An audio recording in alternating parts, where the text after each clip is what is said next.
Hello, everybody of the Tinterweb. Welcome to Heavyweight Gaming. As you all know by now, I don't know what I'm doing at the beginning of these things, so just you have to bear with me. Right. We are a RPG tabletop channel. We've done some other computer gaming stuff in the past, but we focus mainly on our role-playing adventures and characters and weird and wonderfulness. It's amazing. Tonight we are playing Dungeons and Dragons 5th Ed in our homebrew campaign, Fables Among Titans, session 39. Oh yeah. Fucking loads of them. So, first of all, we've got some sponsors. Our first sponsor is Loke Battle Mats. They are an incredible artists that create battle book flip out maps that you can throw on your table. Boom, you got tundra, mountains, sewers, magic circles. They've done a taverns and towns, which is your urban stuff. They've just done their wilderness Kickstarter. They've absolutely smashed to bits. Oh, brand new host, Clockwork. Look at that. So check out Loki Battle Mats. There should be a link in chat. If not, I can put one up soon. Also, we got Coyote Grey, who is a very, very cool, talented chibi token artist. He probably does other artwork, but I'm only unfortunately seen his chibi stuff. I've seen his chibi. If you go to Roll20, go to the market and look up Coyote Grey, you'll see all his little chibi token packs. They're like $5 and you get like 30 to 50 tokens that you can use throughout your adventures all over your virtual tabletops. You do have to buy them from Roll20, but I do believe, check first, but I do believe you can download them and use them on other tabletops if you're using things like Fantasy Grounds, Roll20 or other such things. Just to mention on Loki Battle Mats, they do all the digital versions of their mats. Go to Drive Through RPG or DM's Guild. Look them up. They've got free ones, pay what you want, and some static price. So Coyote Grey and Roll20, Loki Battle Mats. Go check them out. We also have Ashana, who is stupidly talented glass crafter. She makes lots and lots of little glass figurines. She does bigger projects every now and then. If you just go check out her Instagram, Ashana, you'll get to see all the wonderful stuff she does. She's also a big World of Warcrafter and a big D&D and hiking. Look at that. And you'll get to see lots of nature photos when she goes away to islands in the middle of lakes to play Dungeons and Dragons. I mean, what more do you want? It's brilliant. So yeah, go check her out. We usually raid her at end at night if she's still about. T'other sponsor for this year is Ruffworx Creative. If you can imagine, if Captain America and Jason Statham had a love child and gave them the creative talent to make things out of wood and leather, you would have Ruffworx Creative. So go check them out on Facebook. I am available for any further advertising you so wish. Incredibly talented, super talented, and never do they ever replicate anything they do. So go check them out if you're into that. As said before, we use Syrinscape for all our background music. If you can't hear it, let me know, I'll turn it up. If it's too loud, let me know, I'll turn it down. It's really cool, it's absolutely brilliant. If you're all sat around the table, you just got it playing out of a tablet or a computer or your phone. If you're playing online, your friends, your party can download the online player, and whatever you play goes through their speakers so they can control how loud they want it around them, and they can be in on the atmosphere as well. And also if you're streamers, then you can get it to go through there as well. So Syrinscape, badass. Sponsors Syrinscape. 200 bits. Give 200 bits to the channel. This lot get a free reroll. They can only have 5 at any one time. They can't roll them over to next week. They got to use them this week. They can't use them on death saving throws, and they cannot use them on the Dungeon Master. Anything else, Mel? Tasha's heavy crockpot of bits and bobs. That's the one. Look at that. You can I did it wrong. You can find it on. It's not Tasha's. No! It's crockpot or bits and bobs. That. Right. There we go. Go buy a geeky book we did. If you go to DM's Guild, type in exactly what's in the chat. That's all spelled correctly and stuff. You will see it is rammed full of stuff for Dungeons and Dragons 5th Ed. Subclasses, spells, 80 plus spells. Amazing artwork, subclasses, feats, magic. Just go check it out. It's really cool. It's done us really well. It's at 200 copies? Nice. Give or take. 199. But yeah, it's It's done 200 copies, so we're very proud of it, and we're very keen to do more and more. Thank you very much, Sawdust. So that's Tasha's, that's sponsors, that's bits, that's Syrinscape. Am I done? Yeah. Join us next week for another Night players! Goodbye, players. Right, let me get some tunage up for the old. Right, let's see if this works. Is it working? Why aren't you Also, working? Sawdust, I got new dice. Yeah, now she's got a whole new set to just like Oh, ruin, so they no. never roll good Yeah. anymore. Yep. You'll have to bring up the Syrinscape online player again. It's crashed again. Oh, Mm. I noticed a moment ago. I've re-brought it back up. I can hear birdsong now. I Yeah, can same. now hear birdsong. be so You can hear lucky to birdsong? birdsong. I'm a bit suspicious of hearing birdsong, given where we left it off, but Can you What are hear? you talking about? Can you hear creaky noises? Yes. yeah. Yes. Just mostly menacing. If you have it up to the highest level, yes. Ah, I'm not doing that. I'm not Just here for the jump scare. menacing low-level terror. Yeah. Standard. Thank you, Dwarf Yeah, Warrior. seems That's right. us on 3 rerolls, guys. Not Nice. Like the chat don't chat. I was going to say, the only person who's going to need these re-rolls, I think, is either you or Luke. Don't know what you're So- talking about. It was fine where we left it off last week. Anyway, on to where we left it off last On to week. a The wondrous recap. DM that we love so much, who would never do anything mean to us in the slightest. Yeah, you still did. So, If you get last session, the wonderful party, they are beneath the Ivory Wall. The Ivory Wall is a gargantuan wall that keeps out the fiends, demons, devils from the lands of Heroes Rome from invading and genociding Ravenholm itself. The House of Eagles, made up of many families and minor houses, have stood on that wall for generations and basically repelled said demons and fiends.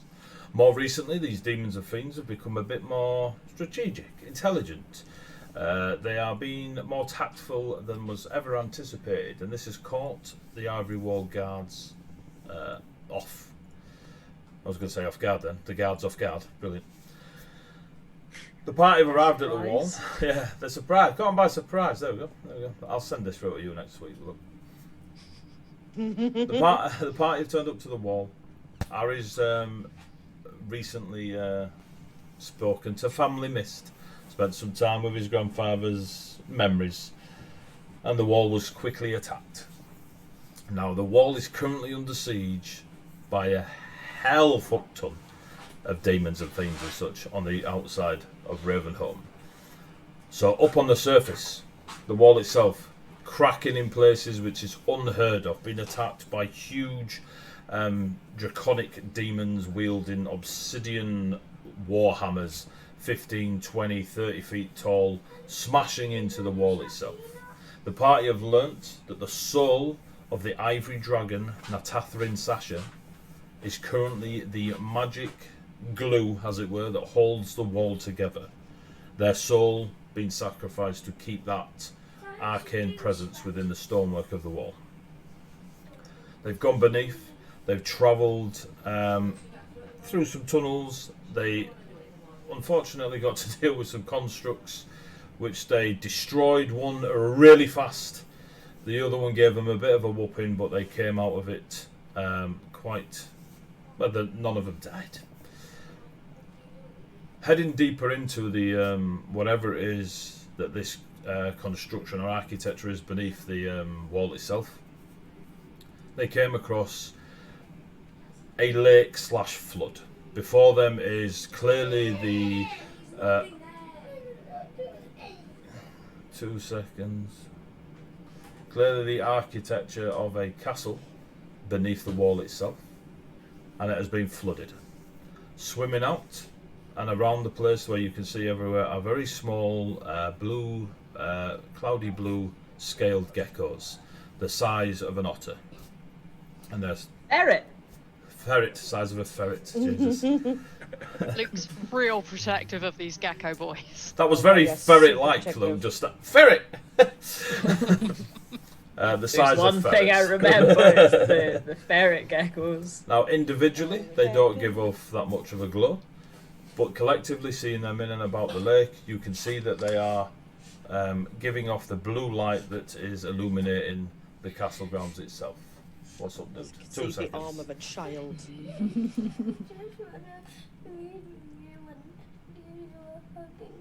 You can Sounds give like me a hug child and a that kiss, is, mate. You can't read upset. with me because I'm streaming. Alright? So go read your story. Oh, I thought you were going to bed. I was Go on, upset. go read.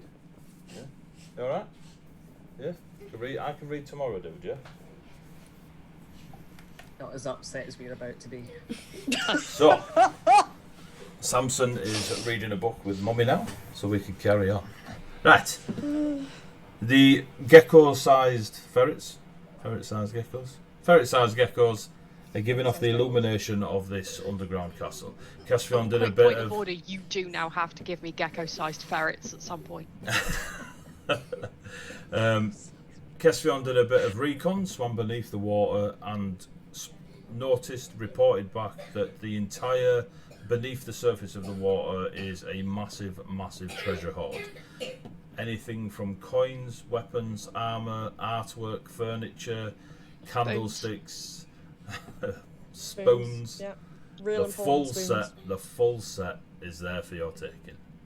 They also discovered a door, a single door piled on top of lots of treasure.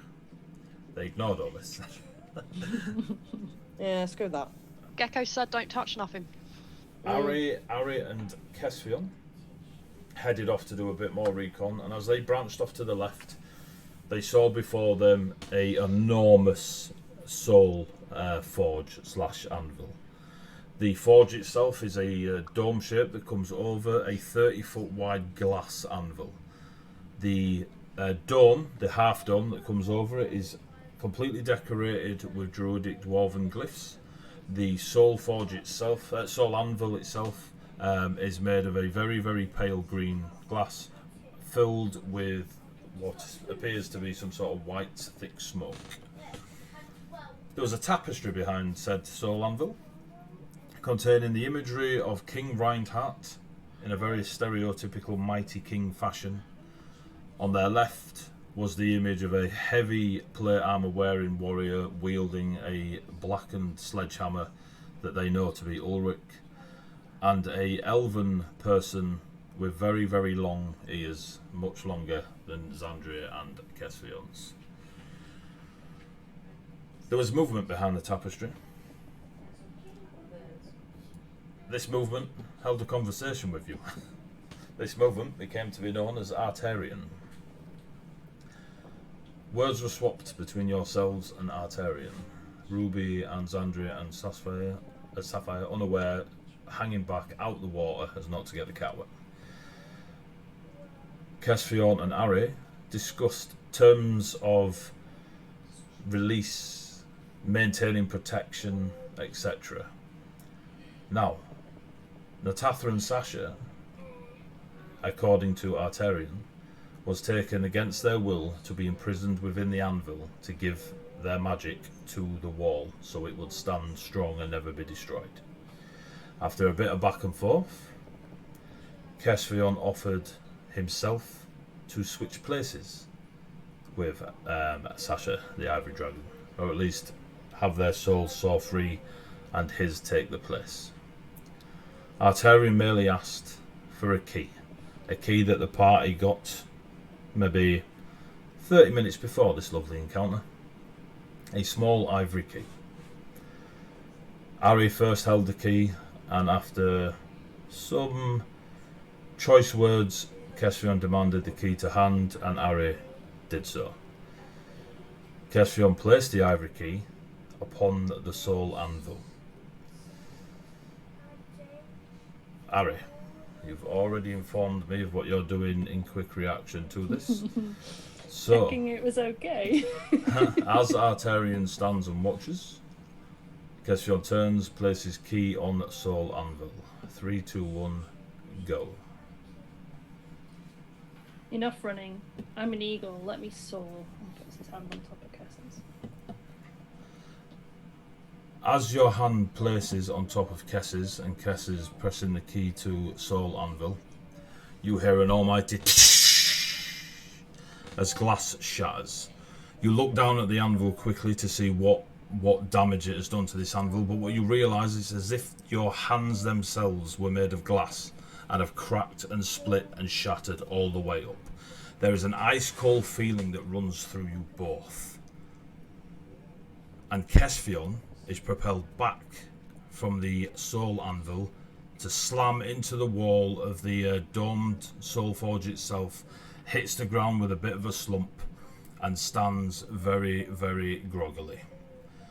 Ari, on the other hand, Kess, you start to witness a grey mist start to form around Ari. The only time you've seen this mist before, on quick reflection, is when your sister or Ari himself does Misty Step. The next thing, Ari disappears as if a Misty Step has just been performed. And the thickness of the white smoke within the soul anvil is thickened with a blue edge. And there is no Ari there. But your hand still looks like it's broken glass, but is still, you can wiggle fingers and such, as if a texture has been put across your hand. Artarian, you believe to still be behind the tapestry, but says nothing. There is silence, just a tapping of water and the odd swish from when the geckos swimming about. And the key's gone as well. The key is gone. And you are a little bit worse for wear. And taking no damage, just a hefty hit as you were almost Bell rejected. has been decidedly wrong, yes. Artarian. Yes. What was that? It would appear you're not whole, warrior of the sea. Your soul is broken. There is a will in you, but I feel if you were to fall in battle, your life force would empty quicker than others. How is this so?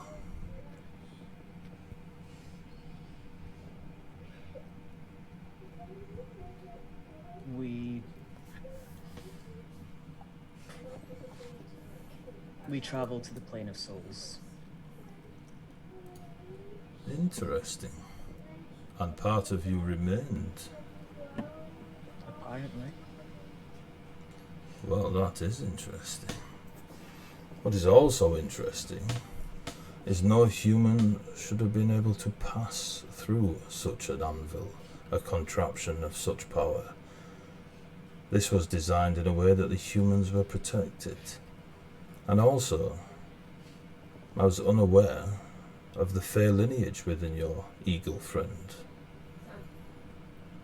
The Fey lineage within Ari. It is not possible for a human to Misty Step without talents in the arcane arts. And your eagle is not talented in the arcane arts. This is true. This is also very interesting. Sasha has not left.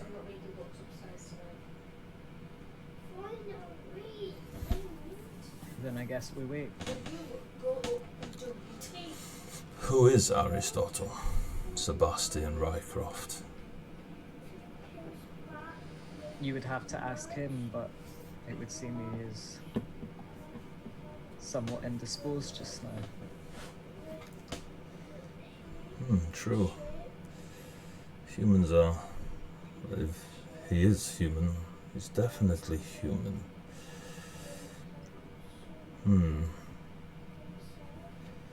What brings you here? Have you been here as long as Matafa and Sasha? Sasha is mine, and I have remained for as long as she has been imprisoned. It was all I could do when she was brought here kicking and screaming. For I am not of a power to face such kings and druids. And so I swore never to leave their side.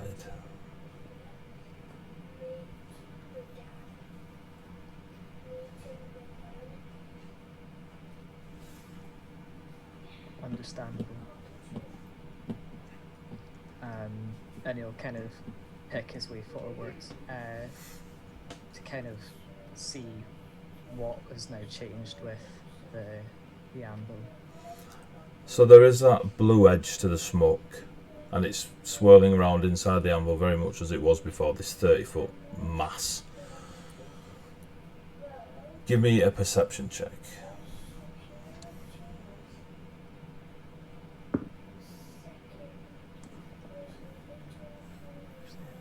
So that's 15.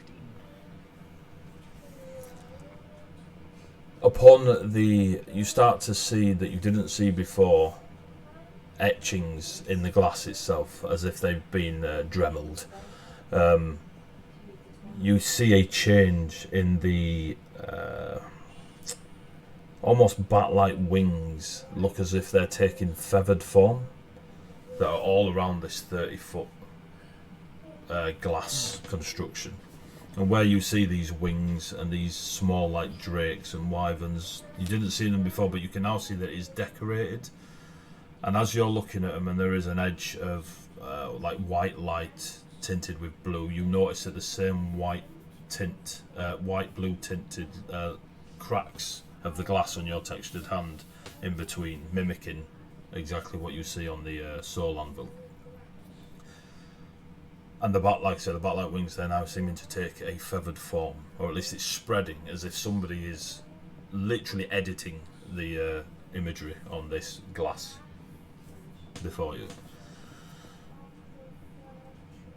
You believe you hear a small cry of a bird high above you, far away, but the source is definitely the glass anvil. Ari, can you make me a death saving throw, please?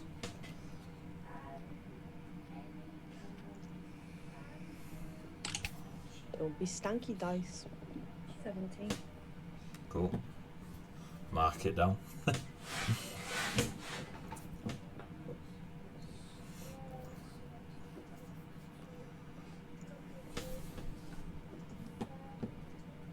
Your hand is a light.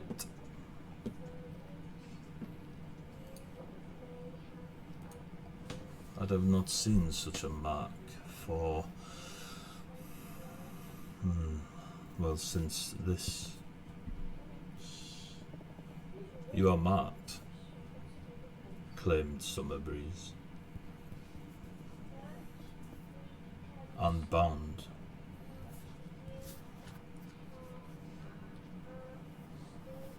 And that's Arterian that's saying. Yeah.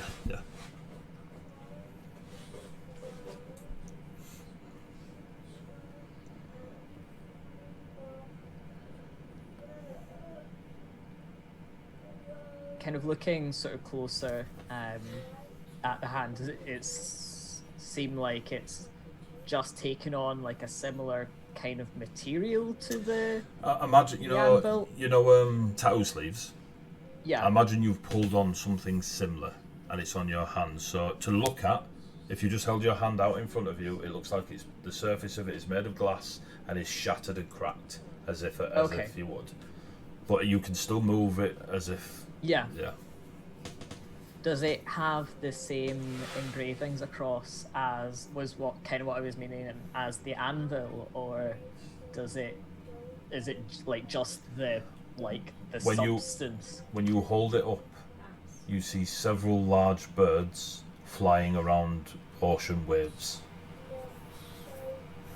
I say several, enough as is on Kess's dainty little hands.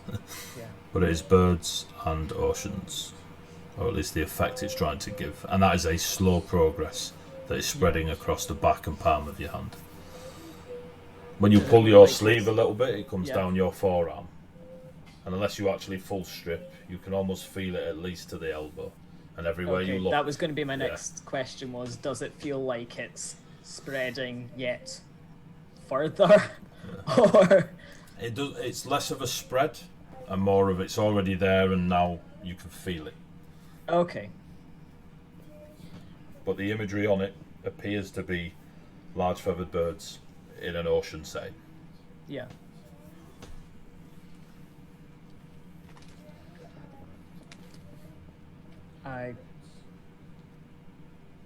Yes. It's definitely left a mark. What that means is beyond me, but... It means your soul is bound to the eagle that swims, and theirs to you. Assuming their soul is not consumed. Because if Sasha is not leaving, then they may be feeding.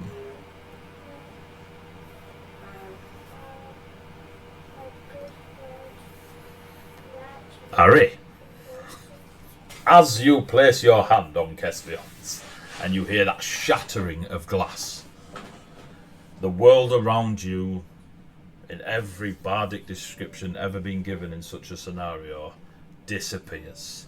You are falling. You find yourself quite comically trying to flap, as if you are reacting the last time you were polymorphed as a bird, a grey eagle, and you are just having, hopefully, a true flashback. Turns out, not so much. As you are falling, you see no landmass, you see no horizon, no sky, no water. You are just surrounded by a thick white/ivory mist. You go to bed? Night, night. Harry's fighting a dragon. Who? Harry. Who's This one's Harry. He's like a thief. Okay.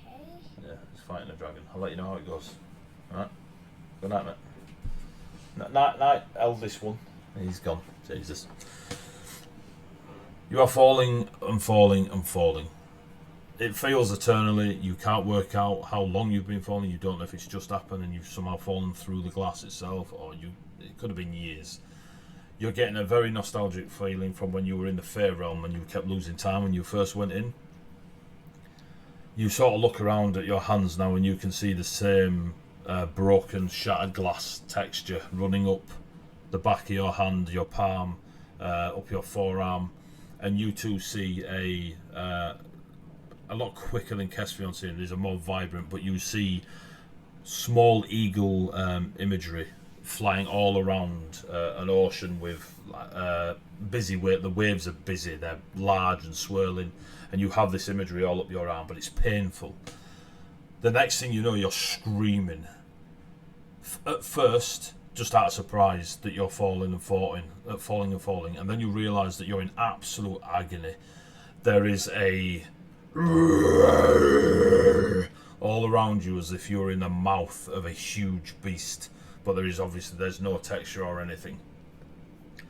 You start to feel almost empathically the pain, anger, frustration, joy, upsetness, the loss, the compassion at both taking life, losing life.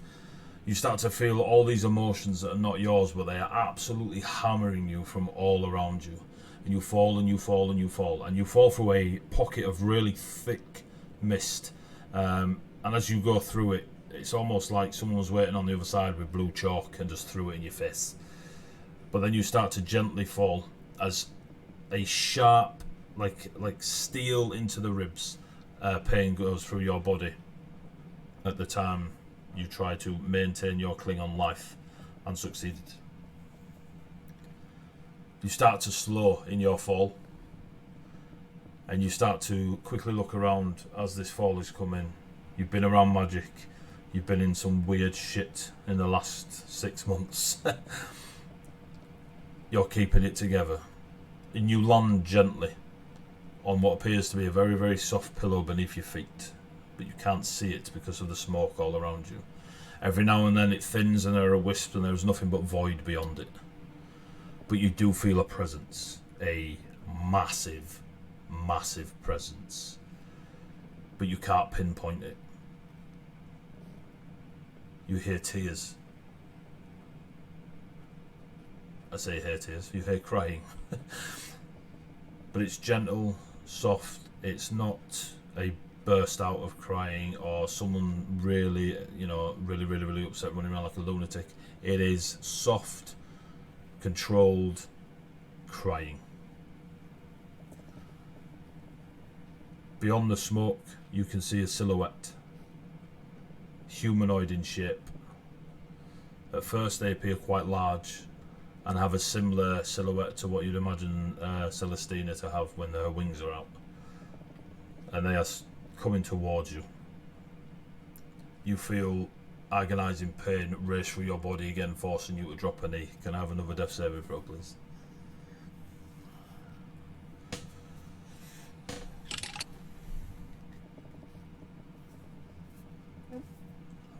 Was that in that one?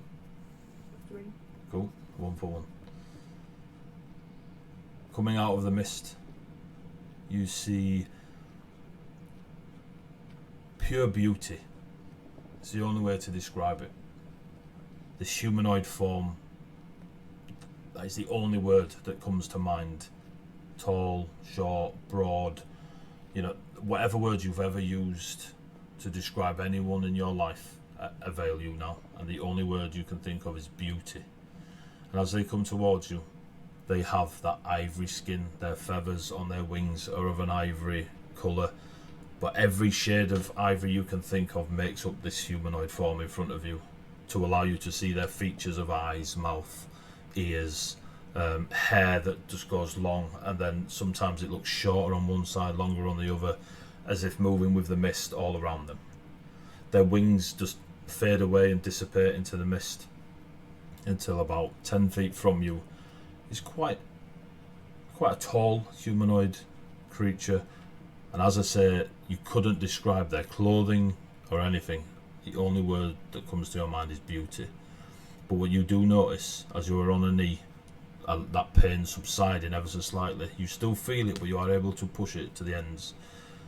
You see tears rolling down their face, but they are not doing the physical motions of someone crying. It is as if it is a continuous thing.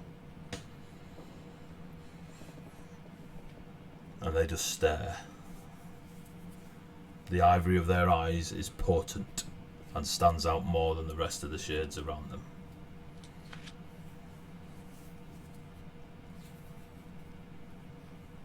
Kind of look up at them in Tasman session. Why are you here? You're free.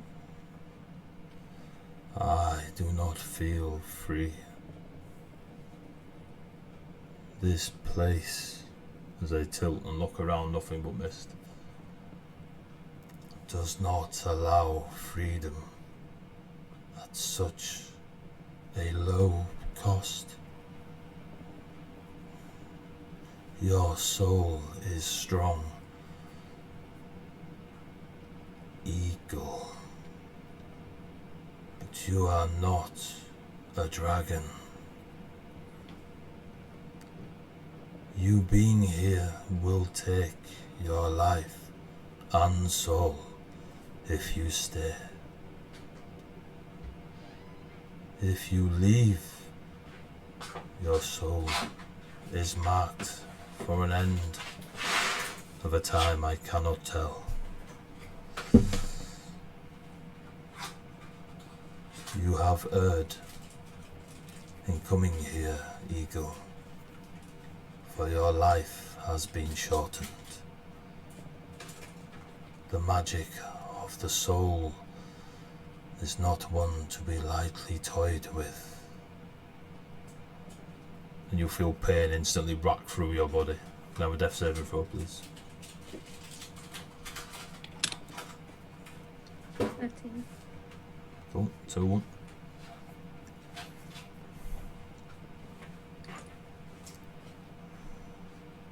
Why? That's all they say. I cannot speak for my ancestors, but I'm sorry. I believe you. That does not answer my why.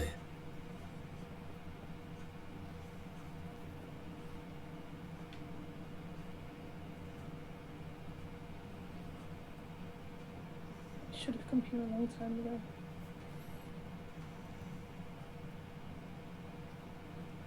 You are. Been, Speak. I've been running. From what?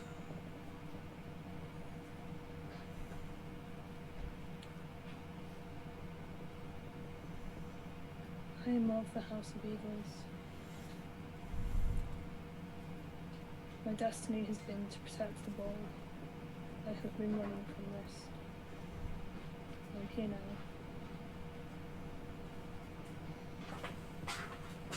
You are free.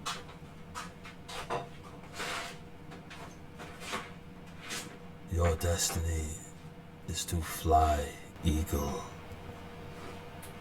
What use is an eagle beneath the ground? How do you protect if you hide beneath the nest and do not soar from it?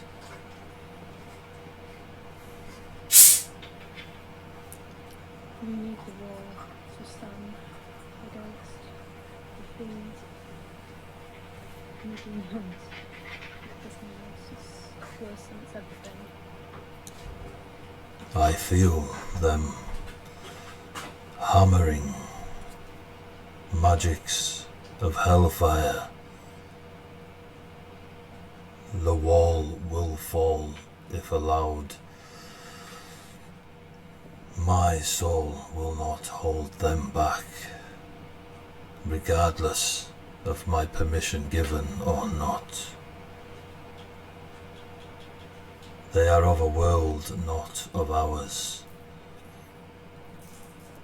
What your ancestors did merely bought you time. Their confidence in the dwarves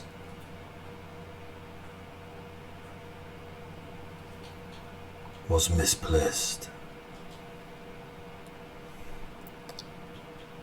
All they had to do was ask, but instead they took. That is not your fault, Eagle, and your sorries are not needed.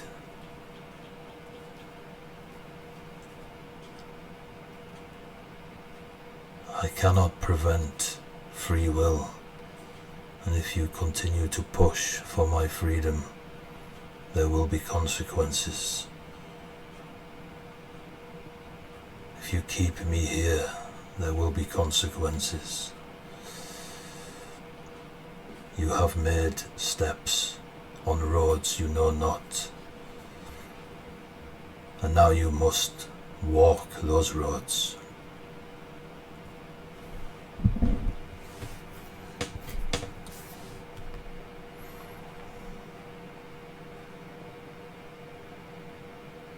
I felt two upon the anvil, but the second is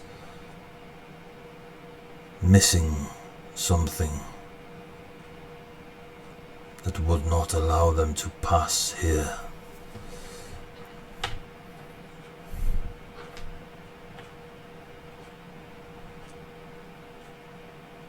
This raising of these is incredibly worthy.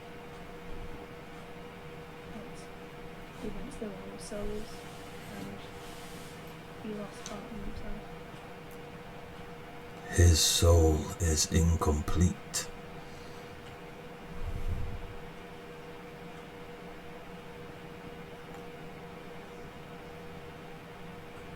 Would you drag me kicking and screaming, or would you simply ask?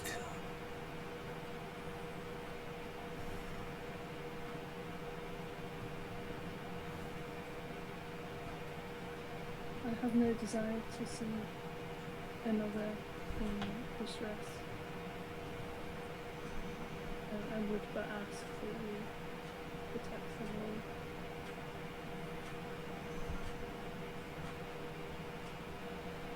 And protect me innocence beyond is just beyond answered. The innocents beyond are not under my protection.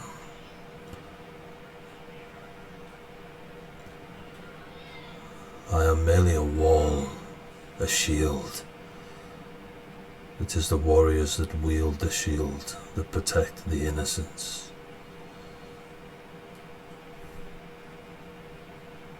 It was always the way, and Reinhardt could not see it, always looking for others to supply him power, when all he had to do was ask.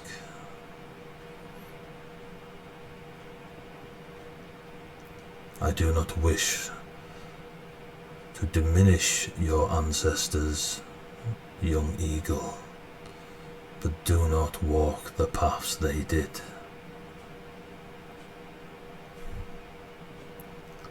You have a choice to make.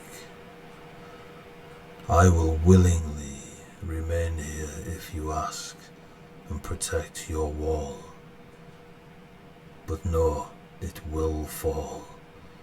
When those of wind and air leave my lofty heights, there will be nothing but your people battered and broken, trying to fend off forces far more able than they. Or allow me out. Help me. Walk, fly, oh, but to fly again from this prison.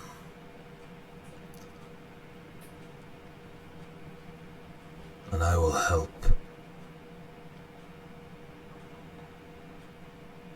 But the wall will fall quicker.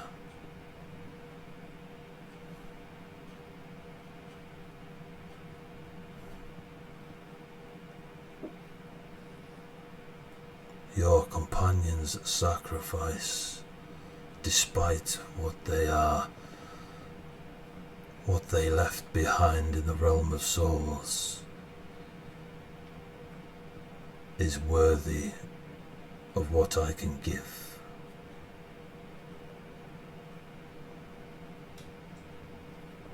A gift from a dragon, young eagle, is no small gift.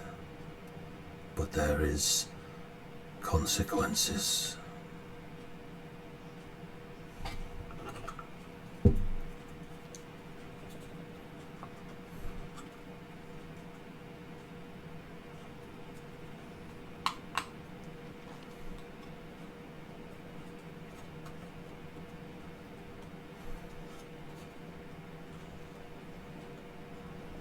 Can I have enough death saving throw, please?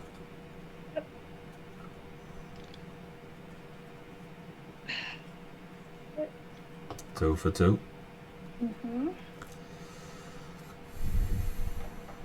As you again are racked with pain, your presence here takes from you.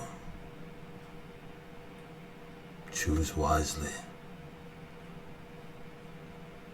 for you must die here with me or leave and die out there. One will be quicker than the other.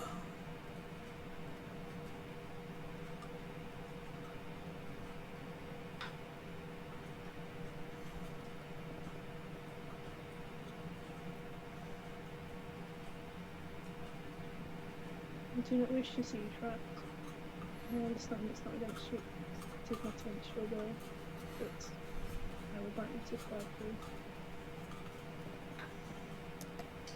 Then I need your blade. You have it. There are things within this tomb that are anchored with power. Remove them, and I will soar free and grant you a gift. Leave them, and you will have your draconic shield. I will leave the choice to you, young eagle. One more thing before you go. How is it that you are fair and human?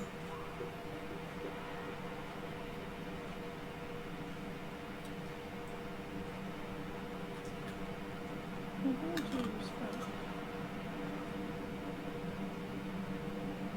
within the world is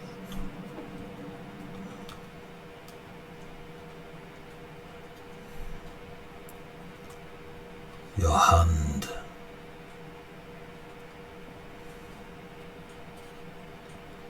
You are soul-bound to the one you tried to protect, and they to you.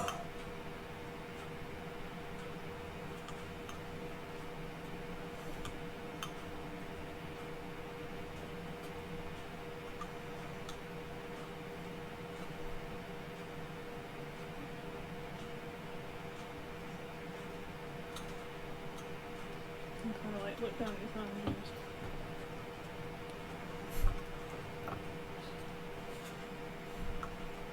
don't know what that means, but if I'm to be soulbound, then yes, Sven's worthy. It is a blessing and a curse, Eagle. For if they die, so do you. And if you die, so do they.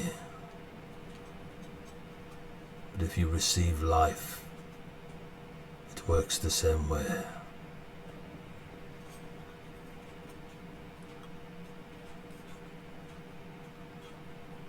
It is old.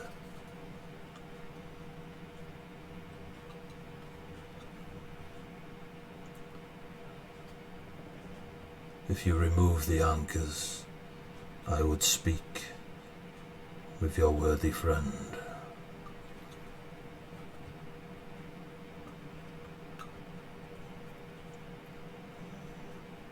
Now to leave, you must die.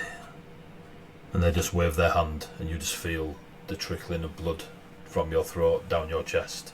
You clutch at it, gasping for air, gurgling, drowning in your own blood. You pass out. Kesvion, Yep. as you're looking at Altarian, you hear you look to the anvil, and Ari is laid there. No blood, just laid there. Piss wet through. I mean, we've been bathing about in water. We'll run over and check that he's not, like, completely snuffed it. Give me a medicine check.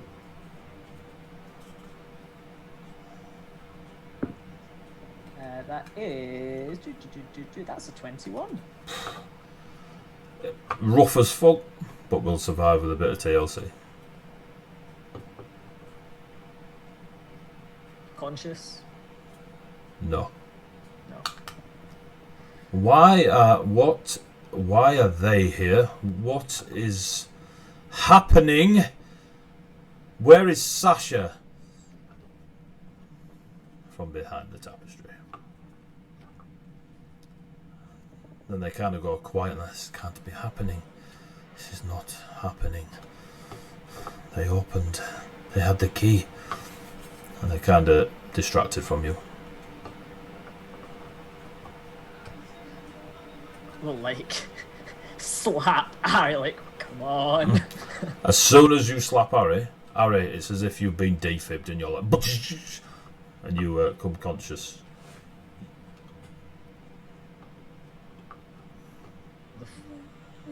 Where did they go?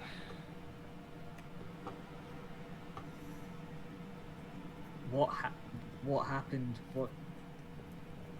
Yes, what happened? What happened? Why are you here? Where is Sasha? She needs to be freed. Yes. We need to destroy the things in the room. I didn't understand what she was saying. What things? What are you talking about?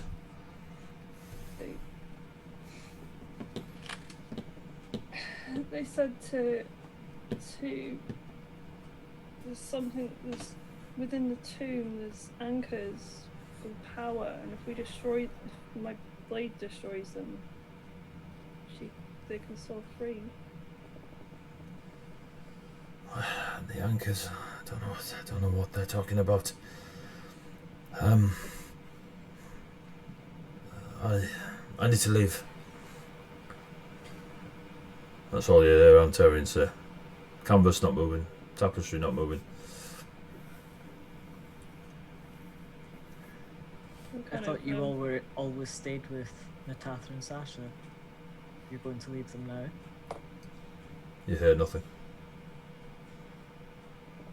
Crooked bastard.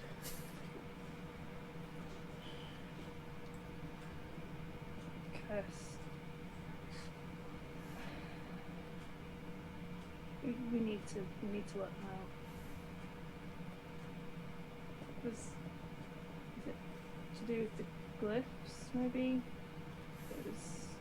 They mentioned about the dwarves, that we shouldn't have trusted the dwarves, and the dwarves did the glyphs, and they kind of like they'll kind of get up and like start kind of like looking around the area. Okay. Give me a perception investigation check. I don't know if I want to roll you anymore. I'll assist. I have no idea what I'm looking for though. Oh no, you rolled a 17. Okay, I don't even need this. Well, I'll take it because just in case. But oh boy, no, I'll take that 17. Oh, I can't add up anymore. 23. 23. As you're scooting around looking at the dome, and Kess is coming over and going, why don't you just look down there or over there, as you're frantically looking around. You come close to the tapestry. Behind the tapestry there is a stairway that goes down. Well, Ruby. Yes. You're here. I swear to God, if they go down that staircase without coming back for us, It's alright, I got dragon will be the side least quest of for their you. I got worries. side quest for you. Several of the geckos are right on the edge of the water near the stairway where you are. Mhm.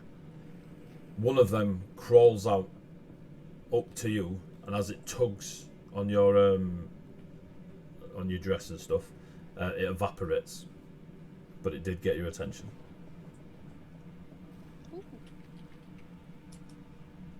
I look at the next nearest gecko's like, is that because he came out of the water? Did he Yeah, do that on purpose? we can't go out, but we need you. What do you need me to do? Not die. We need that for ourselves as well. Do you need us to go and find Cass and Ari? Not a clue who they are, but friends. The your two friends. that your friends took. Yeah, friends. Friends. Yeah, they went away and then they came back. But it's all right. They're not dead, not yet. All right. Thank you very much for telling me, and I'm sorry that your friend evaporated to get my attention. You could have shouted. It's fine. It's fine. They'll be back in the trap soon. Oh, okay. I step back away from the water, look at Xandri and Sapphire and say, well, we can't leave them alone for 5 minutes. Well, yes. I already knew that this was going to be a bad idea, but... And I just had the water and just goes, I can't go in there. You can't swim either. It's not so much I can't swim, it's more the motion of it will actually... I will just pass out. It's too much exertion for me.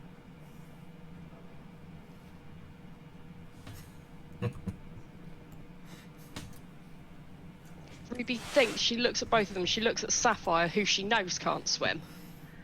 She looks at the geckos, and then looks up and says, Natatha and Sasha, can you hear us? They can't hear you. They're in the trap. Right, well. There I goes can that. hear you.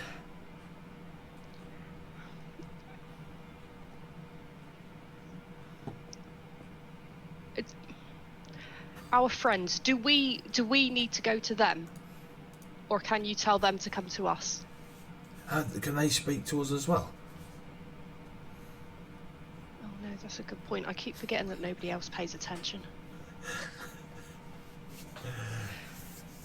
Right, well I'm just going to have to cast Spider Climb on one of you at a time, aren't I, over the ceiling?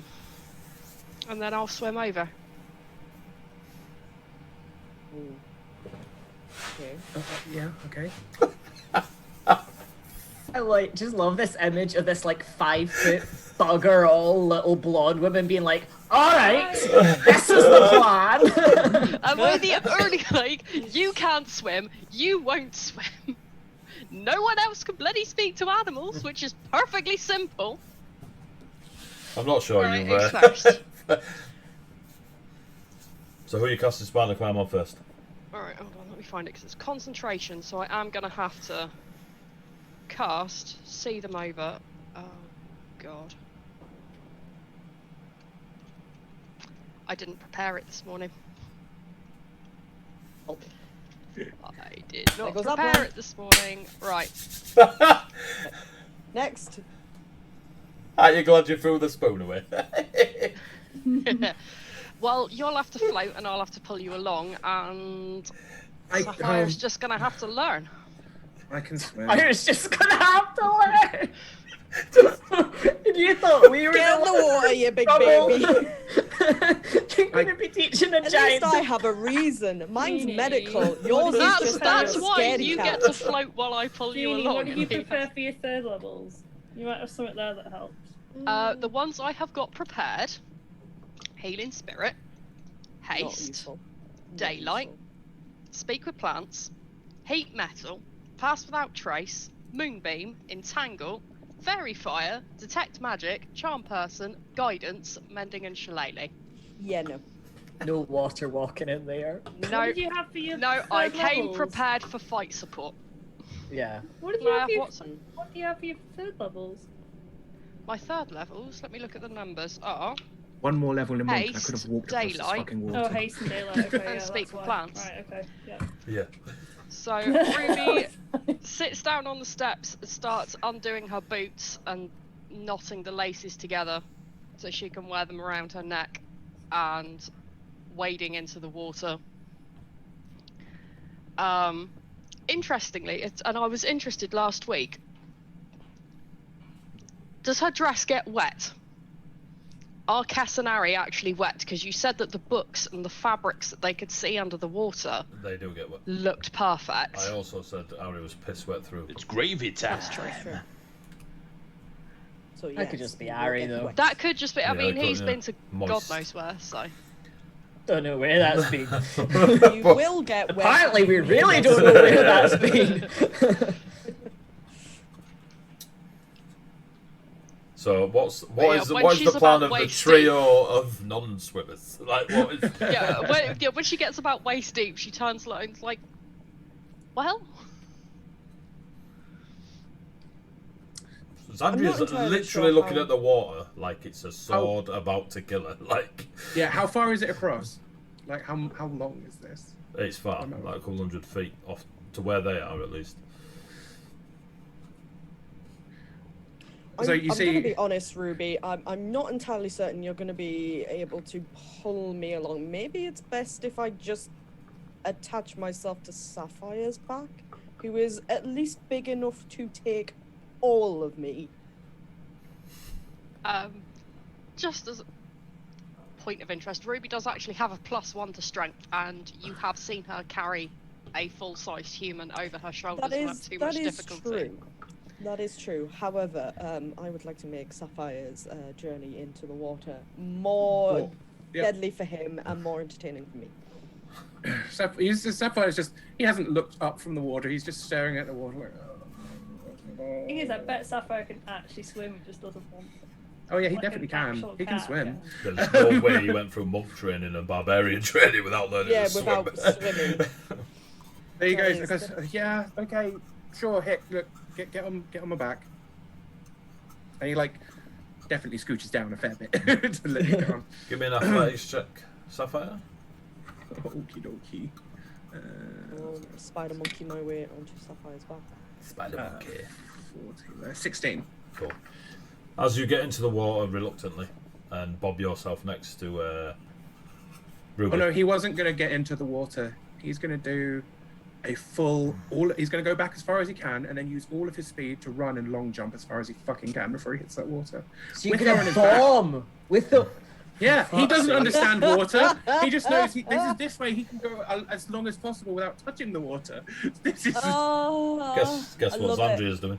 Right, so go on. What is your long jump with your fuck it, we don't need it. You Why go can't running. I You go teleport to absolutely. It's just like, why are you even gonna work Just this? to get a So Ruby just Sapphire. goes- No, but whether or not she's in time to stop him getting Sapphire airborne is leaps different. out into the water as Xandria takes as much air in as possible before about to be plunged beneath the surface of the water, dragged by a 6'6" white lion tabaxi. After said Xandria was like, I'm not good in the water, I might die. So as you- Ruby swears at the way only a farmer can and like dashes in and keeping her head above the water so poor Jeremiah doesn't drown. She starts swimming as fast as she can to You keep swim up as to where fast as they you will can. be. Xandria, can I have a Constitution saving throw at disadvantage with a very high DC, please?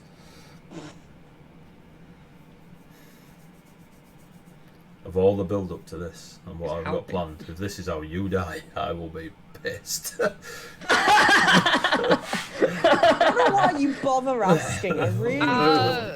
It's like my dice can hear you say Constitution saving throw. In my and they all go, defence, in my defence, I didn't try murder you. Your teammate did. So what did you get? So you do also have reroll What did you get, Xandria? What? that you can use. The fact that you only held up one hand, I knew it was bad. you do. We have 3 rerolls. You can use them on this. As are you re-rolling? Re-roll both. Just as we're doing a re-roll there, 200 feet with the echoing acoustics of a cavern still too far for somebody's shout. You to- probably hear They it. can't hear even like a distant. Yeah, they'll probably hear, especially if you start screaming. What did you get on the second roll? So here's the great thing. If this had just been normal without disadvantage, nat 20. Because this is a disadvantage, take that nat 20 and drop it down by 17 points. Right, cool. So it's not a nat 20. So, are you using any more No, rerolls? it's 3. well 2 because I rolled a 3 and I have a minus. All 1, right, so- yeah. Fair. So, are you using another reroll, or am I monologuing? Nah, just I accept my fate. Okay. I accept my Sapphire fate. leaps. Xandria realises the error of his mistakes as you get plunged beneath the water. It is super deep, as described many times before. You both go under. Sapphire, you go under it, and you come like sweeping back up to the surface. A little bit pissed off that you're now in the water, but you were committed. Realising you're a little bit lighter than you were when you first leapt from the edge. You turn and look around. There's no sign of Sapphire. There's no sign of Xandria. Ruby, you see Sapphire leap, then both disappear beneath the water. Sapphire comes up. You have a look around.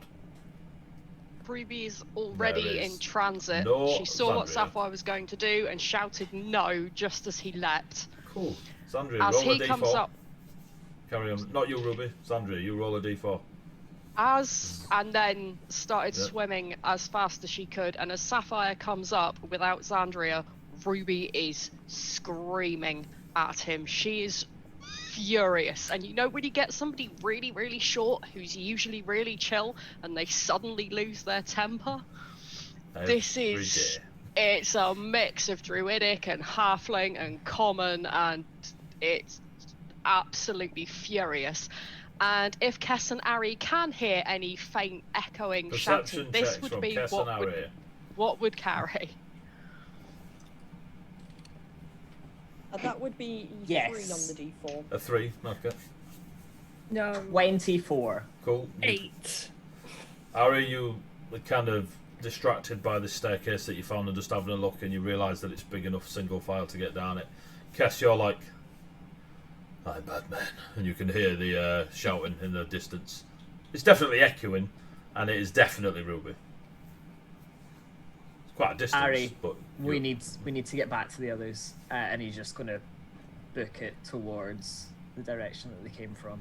Cool. Now we're going to do a series of skill challenges to save Xandria's life. You've got 3 rounds to save her life before she outright dies. So, as you're pretty much passed out, Xandria, underneath, as the water just comes in, you just can't take being under there that deep, the coldness, everything, it just piles on top of you, you're out, you're now drowning, you have 3 rounds to live. Ruby, Sapphire, roll initiative. Yeah. Hard to tell with my pretty little green ivy dice which one actually has the right number of sides, but that's definitely a D20. I got a 21. 21. And what did you get, Ruby? 17. 17, cool. Thank So- you, Sawdust, for the extra roll. We're gonna bloody need it. So, Sapphire, Ruby, Xandria's death round. Right? So, Sapphire, what are you doing? As soon as he comes to the surface and realizes Andrea isn't on there anymore, he is going to dive down and try and get her. Perception he check? has, 24. Boom. As soon as you go beneath the water, you can see Xandria about 40 feet beneath you. It's deep. Yep, okay. Alright, folks, cool. Good luck to her. I'll swim away. Oh shit! What do I do? What do I do? How do I do? I mean, he's just going to dive down and try and get to her. Cool, you dive down. Yeah, I'm assuming you've got 40 feet of movement. 45 feet of movement. There you go. Is swimming half speed? I don't know how swimming works. Yeah, I think swimming's half speed. Yeah. So you move 20 yeah, feet. because I get my. You swimming get at full, speed, yeah. so- So you move 20 feet in your movement. He's still 20 feet from Xandria.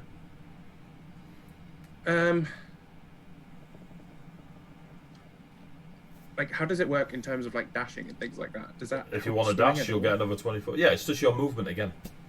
Well, in that case, how far did you say she was down? She was down 40 feet. So if you moved Okay, and so- dashed, you'd get to her. I'll move and dash, get to her, and depending on how good it goes with me grabbing onto her, I'll then step of the wind to try and get back up. Cool, give me a grapple check. How does that work? That's athletics, isn't it? Yep. Oh, 6. Can I use a reroll? Yep. So up to we you, got- mate. We got 3. Depends on how committed you Oh, are to killing her. Fuck. That's 20.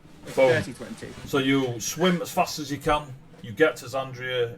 You wrap your arms around her, and you step of the wind, which is what, 30 foot. Step of the wind is an extra dash, so Also, you can move 20 feet back yeah, towards the surface. 20 feet back up towards the surface. Boom. So you swim down, grab her, poof, poof, and you manage to like propel yourself using your key 20 feet towards the surface. Ruby? The water's clear, isn't it? So I can see them. Nope. You Ah. can't see them. It's not crystal clear. It's clearer near the edges where you were, but further out into it, you'd have to swim down and look. So if you bob your head beneath the surface, it's perception. If you keep it above the surface, it's disadvantage perception. So I'll let you choose. Swear to God, if I have to sacrifice the mouse, I'm not going to be happy. Mice can swim. They can, but not for very long. Well, just don't send him across the castle. Alright, so I speak lightly to Jeremiah and to the geckos, asking them to help him, like, stay close to the surface. We have. Disentangle him from my hair. And Look at this. I use wild shape. Because at this level I actually have a swim speed, and I am trying to think what is going to be useful that Ruby could reasonably have come across in her travels. Any highland aquatic creature. An otter? Beaver? Yep. Moose? Moose can swim is not helpful. They're funny as fuck though. It would be. They can dive real far. They can dive real far. Moose Like, can orcas dive eat them. real far, yeah. Killer whales actually eat moose. Which just so happens to be the big boss in this. Yeah. There are bears in the Highland, right? Maybe not sapphire-sized bears, but something in a smaller black bear or... If you want to turn into an aquatic bear, you go for it. Aquatic bear. So, boof. But that means Is that I your need to bonus find action? Yeah. Because aquatic bears can swim better than Ruby can. And I've only just remembered I have wild shape. I thought you had a cunning plan. I was like, why shouldn't I ever use it in a No. wild shape? Literally just... So, Because I don't have flight speed yet, You otherwise were- I'd have flown us across. You turn into a bear, Dive under the water. dive under the water, perception check. With the bear's perception. I need to find the stats for a bear. I'm assuming it's +0, so straight roll.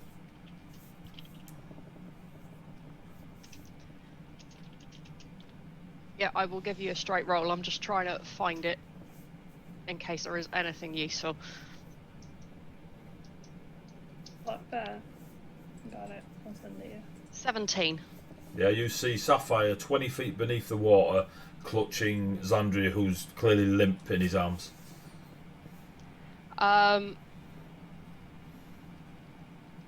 Speed 40 feet, that's also quicker than me. So I swim down to them. You can swim 20 feet, so you swim 20 feet, and you're now right next to Sapphire and Xandria.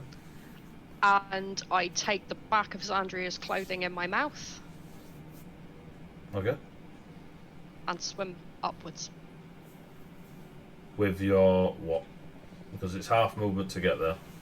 So is your wild shape a bonus action? Yes. So your bonus action wild shape, swim 20 feet because it's half Yep. movement under the water, and use your action to dash and swim Yep. another 20 feet out the water. Yeah? Yes, to get Xandria's face above the water, Cool. which is key point A at this moment in time. You succeed.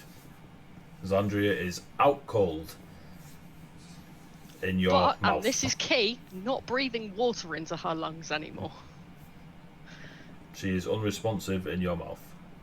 What a sentence I never thought I'd say. It's all fun and games when you have a druid in the party.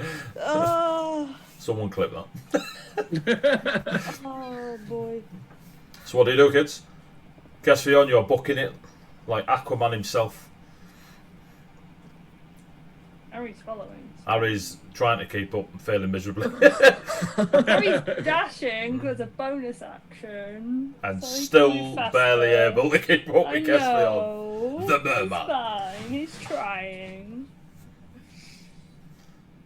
What are you doing, kids? Xandria's I'm no just- oxygen. You're booking it, you'll be there shortly. Sapphire, you come ploughing out the water. Xandria is out cold and just been beneath the water for a while, and she instantly went unconscious under the water. Medicine check? Yes, please. Oh, my medicine's a +5. That's the wisdom thing. Some encounters you just don't plan. 22. You know what I mean? 22. Xandria dying unless you get her out the water Okay. and attend her. Then yeah, like Any normal person, you could probably give it a go in the water, but you see immediately just checking her out and stuff, the water itself is hindering your ability to heal her, or help her, or aid her in any way. You need to get her out the water. Okay. How far is it? Like, which is the closest shore to where we are? The one you've just come from. You only leaped like 30 feet. Which is fucking impressive, but... Then yeah, he'll head backwards. Cool. And You- yeah. Give me a death Taking- saving throws, Andrea. Taking Xandria? Death saving throws, With you? Andrea. Yeah. Yeah, he's taking Andrea.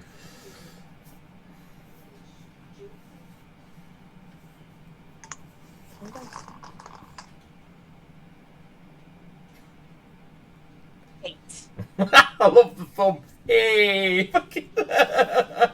Oh, brilliant. Best saving throw ever. Sapphire, as you're swimming as fast as you can with Xandria in your arms, she coughs up blood and a thick tar-like substance all over your fur. which washes off in there, you know. And you get her to shore. That was his biggest concern. Oh, God damn it! Just dunking her under the water. Yeah, he'll like, yeah, as soon as he gets her to the shore, he like pulls her out. He's like fussing over her. I don't think he has anything that can actually help. Ruby, have you joined? Yes. Are you swimming after? Ruby and Sapphire, you are on the shore with a dying Zandria. Caspian, you can see, you just get round that where the Y meets the central piece again, and you see Sapphire clearly dragging out the smaller form of your sister and placing it on the ground.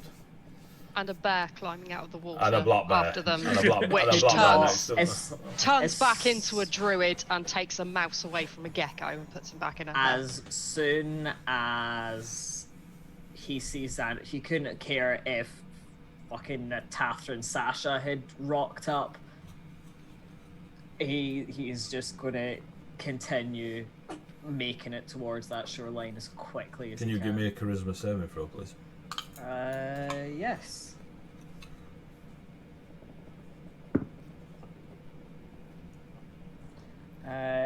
Not a good one, but I can give you one. That is a 13. Okay.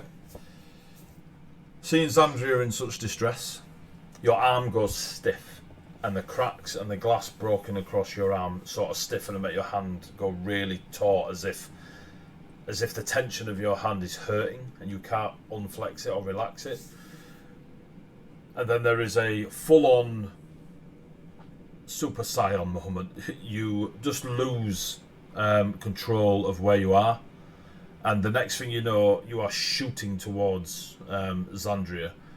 As you look over your shoulder, Sapphire and Ruby and Ari in front of you, the water itself has come up and is almost coasting Caspian towards Zandria.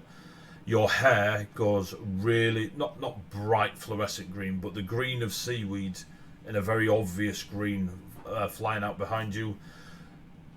There is a almost zen-like feeling to it as you rush, the coolness of the underground under the wall and stuff, as you hit the bank and almost like parkour slide, anime slide next to your sister.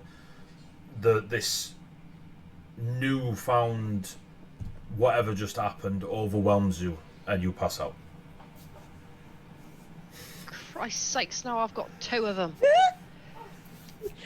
Oh, siblings. Hey. I think it's healing spirit time. We all love them law saving rolls. It's the one time that I didn't make that save. Yeah, I know, I was like, Great. he's always getting the Christmas saves. Not Been today. throwing them at you for 39 sessions. Yeah. So, So Harry, I don't you're actually swimming keep along. many notes in character. Can you read that? No. Healing That's one of the Healing spirit. notes I keep in character. So, Sapphire, you're fussing over Zandria. Caspian has just arrived in style and then collapsed next to you. Slingshotted into a wall. Ruby has Black Bear, just like next to you. No, I've turned back into a druid Oh, as back- soon as back I was as out a of the druid. water. Cool. Not a human, a druid. I am a druid. No, that's okay. Yeah. Well, I mean, a human's apparently I- only human for a given amount of storyline at the moment, so let's just stick with what we know, shall we? Well, Oh, jeez. So what are you doing? What are you doing? Two of them are out cold. Cast healing spirit. Cool, you cast Healing Spirit. Your dog appears, I'm assuming? Yes. The border collie? Forgot it was a dog.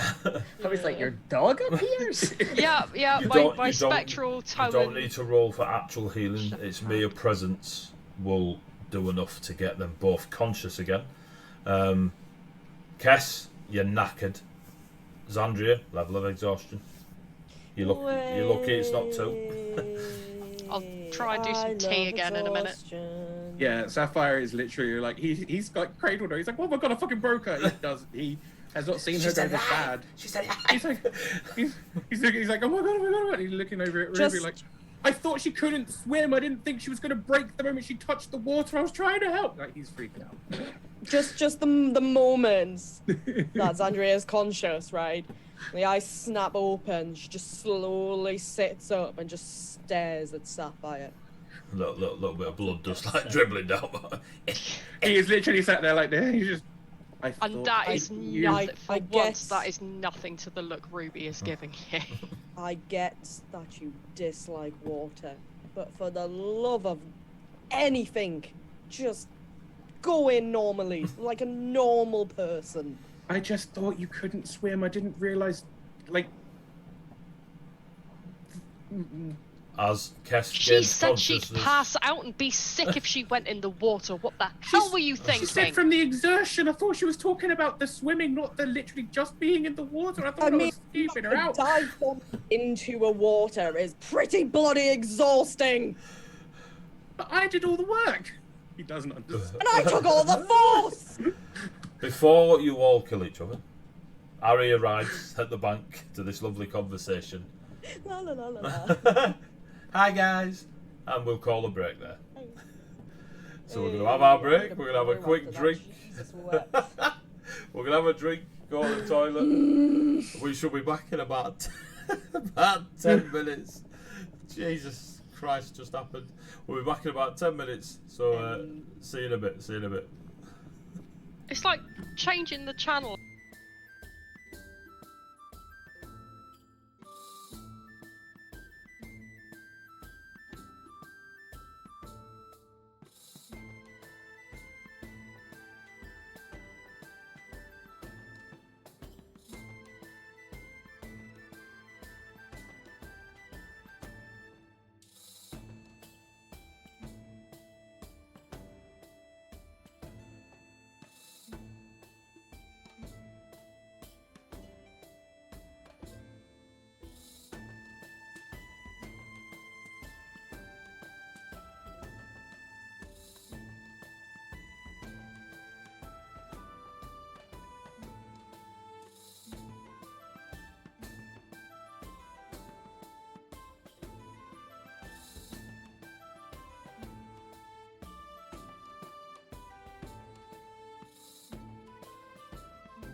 reply to one of Sean's Yes. TikToks. I Hello. did love as well how We're back. Sawdust at one point was like, "You need to do the breathe." I'm like, "Oh yes, yes, that's the thing." Hello, folks. We are back after our break and ready to kill, maybe not kill stuff. So, Sapphire. I assume the players have not killed Sapphire during the break, but we'll find out. So, just before the break, a couple of people have been soul-bound, a couple of people have tried to kill some of the party members, but they are now all together on the banks of where they originally started at the far side of this underground lake / flooded fortress castle place. Beneath the ivory wall. 3, 2, 1. Go, please. Or I'll just kind of swim up. What happened? What happened? I happened. Yeah, he looks really Stop. sad. No, shush. And he does. He just shuts up. So our little swimming friends told us that we should go and speak to you, but he doesn't like to swim and she's too sick to swim, and I don't have spider climb prepared.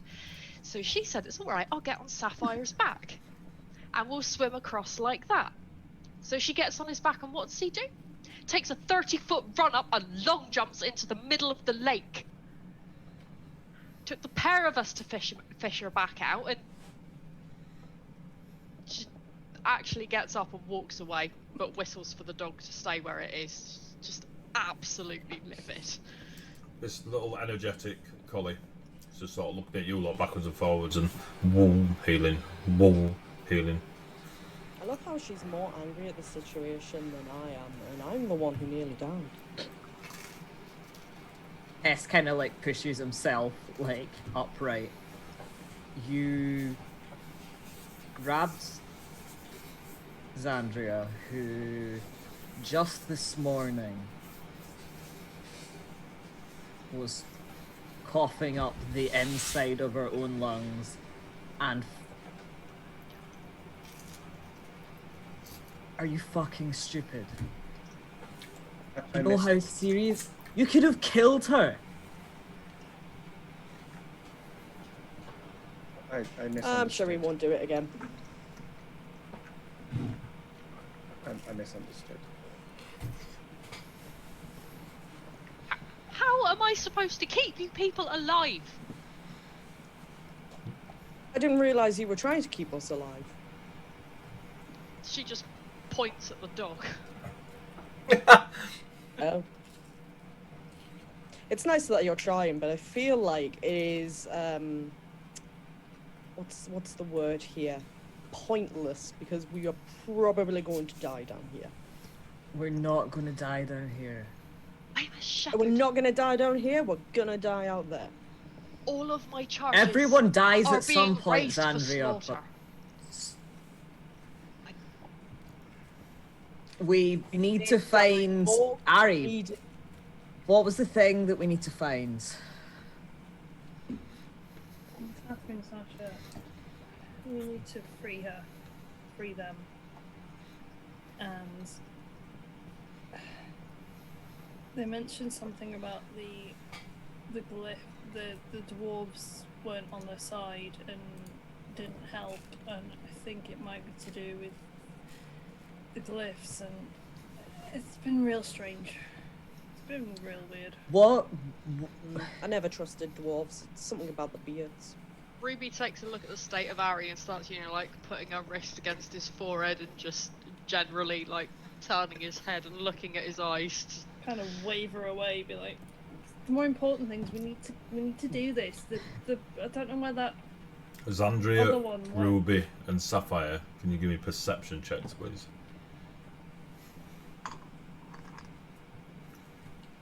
18. There's the good rolls. 23. Now that you don't need them. Now that I'm not in immediate danger and it's not saving throws, yeah, we're fine. Ruby, 22. all three of you notice the strange cracked glass effect running up Kesvion and Aristotle's hands, disappearing beneath their relevant clothing. As part of her like looking over Ari, she then as he says, "Get off, I'm fine, we need to," she just picks his hand up And I point and holds in it up between the in two clear of them, view. just like, what is this? This wasn't a thing when you went down here. What is this? We don't know. We need to go do this. What did you? Why do what I did you feel like you're find? lying? What did you find over there? Can I have an insight check, please? Go for it. Yeah. Yeah, go for it. What's the plus for insight? Is it fine? So what do you think Ari's lying about? No, Kess. Yeah, what do you Think think Cass Cass is is lying lying. about, sorry? He just said we don't know what this is. I want to know if he's lying about that. That's a 19. On a 19, probably column A, column B. He's definitely aware of its presence and a possible reason, but he also doesn't seem like he's hiding anything from you. That makes sense. Mm. He may well know just as much as you, but he definitely knows why he's got it. Okay. There's something you're not telling me. You know something. We're not doing this right now. We need to free them. And I don't think it's here because I think it's behind that tapestry that had a staircase behind it, and that they said that. Who's they? They Creepy. said that. Right, so you've spoken to the dragon. Yeah. Alright, okay. That's step one, and they need to be freed. That'll so the wall will fall. They will help if we free them. Right, okay, no, that's good. I'm not sorry, I'm not mad at you, Harry. I'm just mad in general. I don't mean to take a tone with you. I'm just trying to understand. So, we need to go back to where you were. Right. Caspian, can you get your sister safely across the water? Out of character. DM. Can I get Xandria safely across the water? You may correct me as you, both of you may wish, but knowing each other's situation and skill set, I would have thought that you two are pretty in sync. So for such scenarios, you probably do know how to get across bodies of water. Yeah. I'd also have thought, like, I'm asking because you're the strongest swimmer, so you probably, at some point throughout an fucking adventurous invented it. childhood, sort of like lifeguard swam her out of a Oh, pool or 100%. But two. there's a difference between dragging back your sister who's decided to cannonball herself in because she doesn't know better. Yeah, I can get her across. Right. Shall we then? Yeah. And she wades, still in her wet socks with her boots around her neck. You all, Kestrion, you don't need to roll. You are more than skilled. Flesh bush. You all make your way, surrounded by these ferret geckos, all the way back to the Soul Forge / Anvil. As described to them too, you see the 30-foot glass construction with the druidic dome behind it. And there is a tapestry that when you climb out of the water, there is a king in the middle of it. Excuse me. Clearly a depiction of Ulrich and someone of elven heritage on the right hand side of King Reinhardt. And there is a stairway. It is a single file stairway. So who are the single file? Harry will go first with his blade out. Just quickly, because this is the first time Xandria is seeing this tapestry. Does she recognise the elven person? Give me a history roll. I mean, it's intelligence, but you never know. Pretty well versed in elven history, apparently. That's a 19. You stare at it for ages because something catches your eye. And you're just like, even though they're basic tapestries, you kind of get what they're trying to do. It isn't her, but you'd swear blind there's some sort of relation to your mother. Okay. Interesting. And then I look at Kess and just go, does that elven person on this tapestry look familiar to you? Give me a Or is it history. just me? Give me a history check, Chris.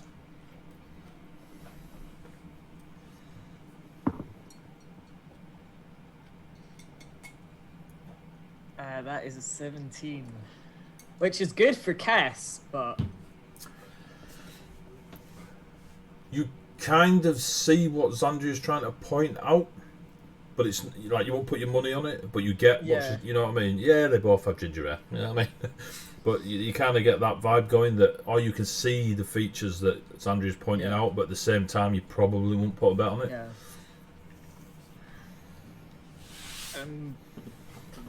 It's an elf. I suppose a stretch looks a bit like mother, but Yeah, I'm fairly confident it's not, but... And I'm fairly confident we don't have any history with... and points at King Reinhardt and... beyond me. Harry's already down the stairs, so he ain't gonna respond. Bye, Ari! Are you quiet? Ruby notices that Ari has already gone and goes, oh, Lord. Starts following him. Who's next? If anyone. Kess? Xandria, Sapphire? I'll go after Kess. Sapphire? Do you go? Sapphire holds out a hand to like indicate that Ruby can go first. He'll go after. Ruby went after Ruby's Oh, okay. God. Yeah, Yeah. I'll pop in afterwards then. Oh, so okay, so you popped in before Kess, yeah? So it goes Ari, Ruby, Sapphire, Kess, Xandria. Yeah. Yep. Yeah, sure. Are you going quietly? Yes. Yes. And it's self rolls.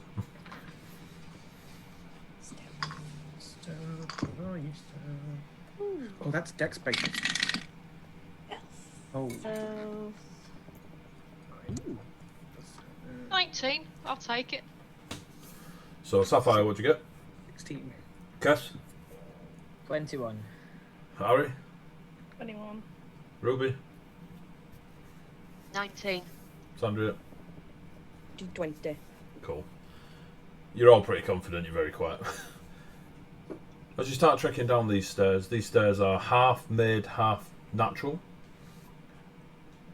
And there becomes a point where you're almost bored now of walking these stairs and this corridor as it twists, dips, climbs back up, goes a very long way in one direction, right angle turns.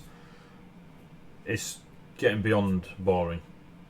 There is no sound ahead of you. There is only the tip-tapping of your feet every now and then. I reckon 2 hours you are in these... I say I reckon, I'm the DM. You're 2 hours pottering through this single-file, never-ending corridor of stairs and twists and turns beneath the ivory wall. At any point during this, does it anything seem...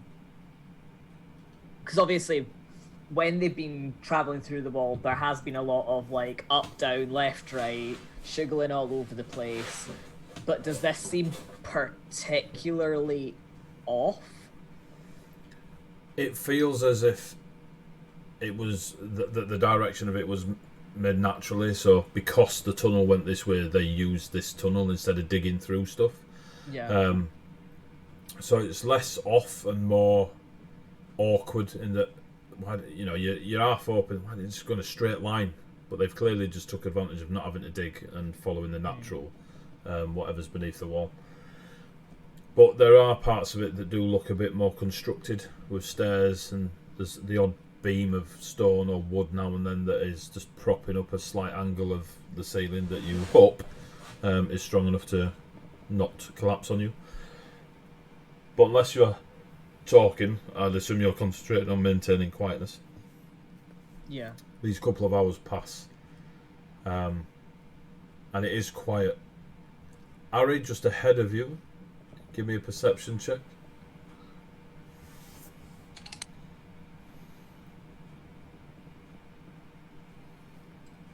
It's funny. The tunnel area is starting to broaden, so you could, not right now, but a few feet in front of you and further out, it goes from one wide, couple of you wide, probably get 3 of you wide by the time you get to the end of it. And it seems to open out into a area that's got a almost violet hue to it, like if there were violet lights in there, you can just see the edge of them lighting the entryway into this cave, room, whatever. This violet light that's kind of highlighting the opening, you see on the floor a little wisps of mist that sometimes look as solid as webbing, but it's not webbing, and then they go back to being mist again, as if it's sort of in and out of physicality. Real, like a couple of mil, maybe an inch off the floor at the most. And Or is it like literally? it just, coats like, the floor. off the- It coats the floor. Yeah, it's just off Okay. the floor. And is it like so? It's a head, and like where it sort of widens out. Yeah. Okay. A funny feeling he's not going to trust any kind of mist right now. So I think he's just going to stab it with his rapier. So you walk up to the opening. Yep. Cool. As you get to the opening, got a roll 20. Oh no. There it is. I was wondering when we'd need this. Uh, Oh. You see I yourself? changed my hit points. Yeah. so This looks wonderful. as you come in at this end, yeah, and you see before you, let's just get rid of you, look, over here.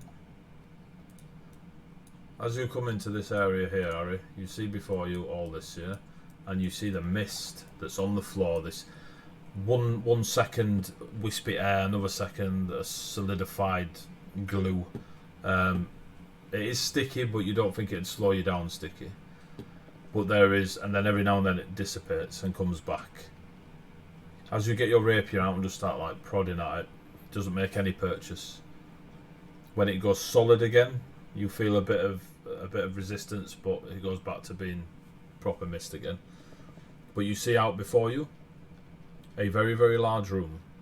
The purple violet light is coming from the southern part of the room, where there are 8 pools with a very, very strong glowing something in the middle of these pools.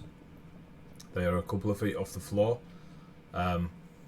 Where you are, you're elevated by a few feet, and you can see the 2 steps that go down into this area where the pools are. There are 4 on the right and 4 on the left. In the middle, there's some sort of image in the middle bits here, but you can't see what the image is from where you are. Ruby is right behind Ari, so as she walks in behind him, seeing everything you've just described, she puts her hand on his shoulder, sort of in a way to say, stop for a moment, and I'm going to cast Detect Magic. Is that 30 feet? I think it is. Yes. Yes. Cool, so apart from what your party has on them, Yep. the mist has a very, very, very faint conjuring aura about it. A school of conjuring. How far is 30 feet get you?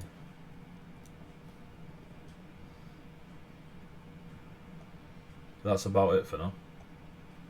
There Okay, is there's a 10-minute behind you. concentration spell, so oh sorry, tell me what's behind me. Behind you on the wall. So like where you've come into the entranceway, behind you on the wall, if you just turn around and look, there is a again a very faint essence of conjuration magic, like a mark on the wall. Okay. It's a 10-minute concentration spell, so I'm gonna keep it on and sort of like do the flashlight vision for a minute. Okay. So other But than I'm going other to than that, move to yeah. the going to move to the mark on the wall. Is it a physical mark on the wall that I can see, or is it just a bit of the wall that seems to be magic? The closer you get, you can not see the mark, but you know of its presence. I prod it with the end of the crook. Nothing happens. What are the rest of you doing? Does this look like it's kind of a dead end?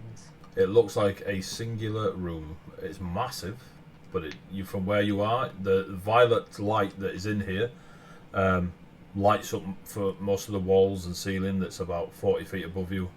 It's a very, very large chamber. There is no... it doesn't appear that there is any other door out of here. Ariel kind of noticed what Ruby's doing because she's just behind him and just be like, what have you found? The mist has been conjured. Yeah. It's a bit magic. It's not giving me much, but there's a mark on the wall here, which is the same. He'll kind of look at where she points out and I mean, stab you it. can't... You stab it with your sword? Stab it. You're prodding the stone. Prodding the stone with the sword. Sandria, Sapphire, Kess? You started asking Kess, but then... Sorry, I went off on a different tangent. No, it's fine. I was asking if there was if this seemed like it was this tunnel basically only goes to this room. It does Does it appear look that like way, there's yes. another... Ari, where is he? This room's a dead end. Where? Yeah, where did he go? And I'll head kind of the top of the steps.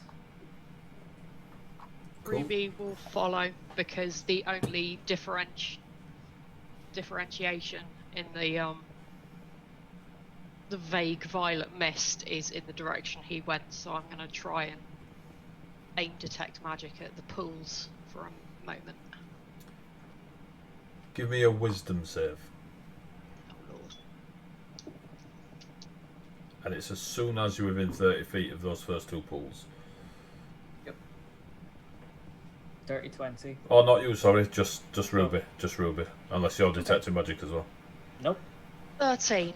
Couldn't do that if I tried. Do you have 13. 3 rerolls? 13. 1, 3. We still have rerolls. Are you wanting to use one? I need to know. Yeah, Fuck. I'll use 1.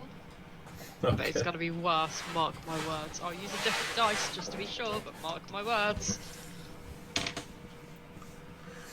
14. The fucking rerolls have not been kind to you lot. So, as you get within 30 feet of them pools and your detect magic is on, a couple of things happen. One, your detect magic is cancelled as if counted. Yep.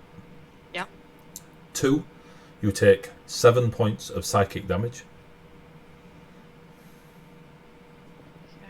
Because my character sheet's in a different window, if I can find my notebook, I'll do this the old-fashioned way. There it is. And 3, just before your magic dissipated, the 2 pools of where you and Kes can now see a purple liquid, you feel a very, very strong abjuration magic. You remind me what abjuration Protection and warding. is. Right, okay. So... edit this on here. So, 52... minus 7 because maths is for mugs.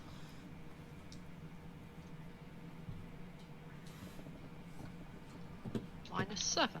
Enter. There we go. Right, okay. Ruby will not scream, but there's a definite sort of like of surprise as the spell suddenly stops itself and she takes 7 points of psychic damage and she stumbles back a moment. Ruby? There is a strong ward on those pools.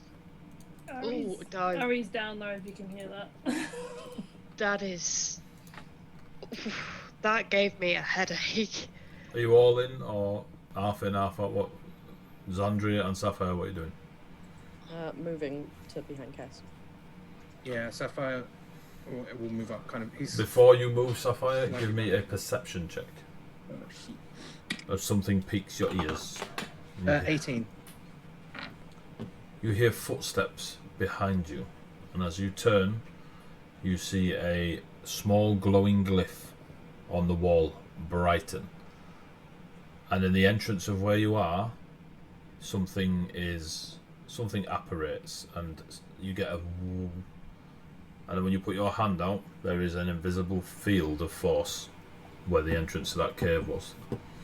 Stepping from what appears to be the wall itself is... Who it's gonna be?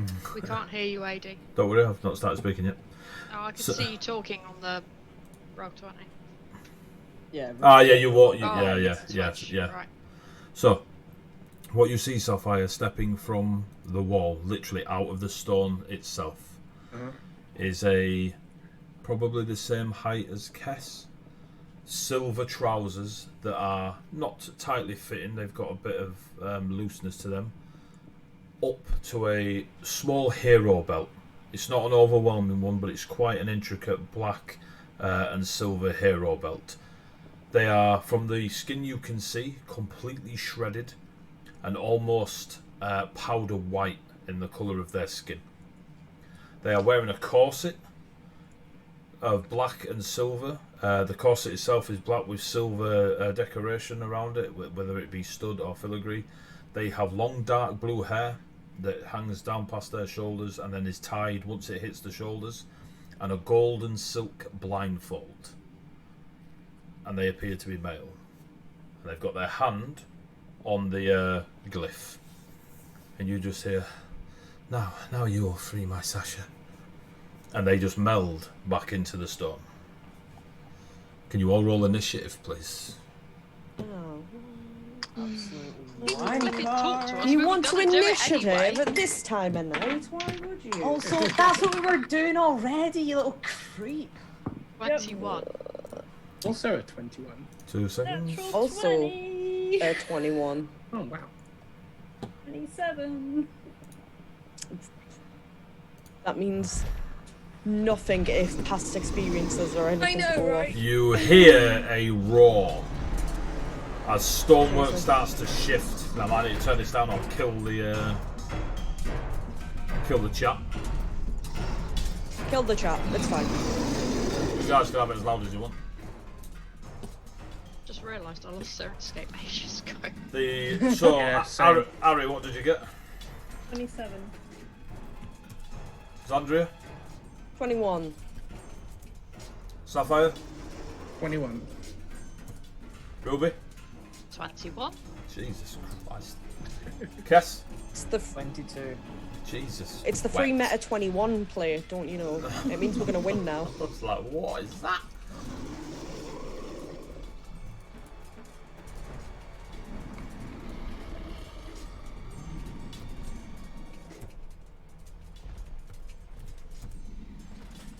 As you... Oh, let me just... Oh shit. Send in order. As you're all there, Sapphire, you are further up for when this all kicked off. Oh, what have I done now? Oh, there we go. You're up by the doorway when this all kicks off. You see said person meld back into the stone. What causes you to turn back to your party that stood at the top of the stairs is a roaring noise and stonework shifting. You lot see the bubbling pools of this liquid violet and deep purple within these here that you can see. There is a almost like plum purple lightning crack and bolts that shoot out from the pools into the central areas here and here. And what appears is 2 of these. Jelly. Is that they don't look sh- like jelly.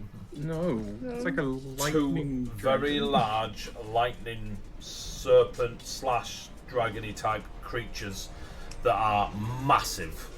I mean, what are they? 15 feet coiled. Yep. And they're about 5 feet wide. These things have got small wings about them. Some of them are feathered, some of them are bat-like. There is a lightning that seems to crackle around them that switches from an ivory white to this deep purple. And they are sort of thrashing around here. Ari and Kesfion. Yeah. This one. Oh. What one? Which The- one? Right, so what are you, Kesfion? You can be red. Ari, you're blue. So the red one to you, Kesfion, Yeah. you see it clearer than this one. Almost in HD. Okay. Ari, you see this one in a very similar vein. Gravy time. The crackles, thank you for the subscription, Mr. Sawdust. The crackles, the glass cracks, sorry, on your arms, the cracks themselves start to light up as if you've been backlit from beneath the cracks in the arms. They don't like shine out, but Yeah. there is like almost an LED wire type effect going on across both of your arms. And Ari, you get to react first. Do obviously with your description, Yep. does it sound similar to, well, does it seem similar to what he saw when he was looking at Natasha? They look nothing like. It's gravy time. When you saw Sasha, they had a humanoid shape to them, and their wings were massive. These look very much like enormous, like Leviathan slash serpent creatures. Less draconic than the pictures and stories you've heard, and more serpent-like. They're kind of going between like purple and ivory kind of colouring. The lightning is, yeah, but the creatures themselves have like a charcoal black about them. Okay. Yeah, he's just gonna go to the nearest one and stab it. Like, he was told that the blade would help, so that's what he's gonna do. Yeah, the one that looks clearer to him, he's gonna go down to. Just check how far that is. 1 second. Oh god, our tokens are so small compared to them. Yep, they big boys. Okay, that's 20 feet. Right, yep, so he travels down 20 feet and he's going to try and stab it with his rapier. Oh. That is a dirty 20.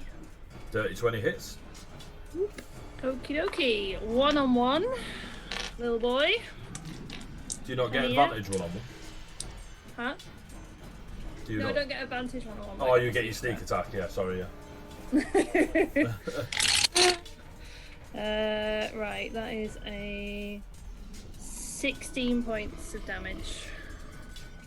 16. Yup. You take Yeah, that's coming.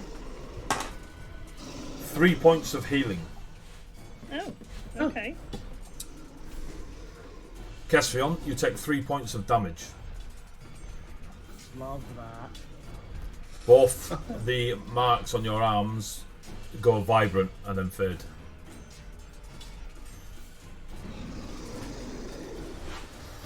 You wouldn't have.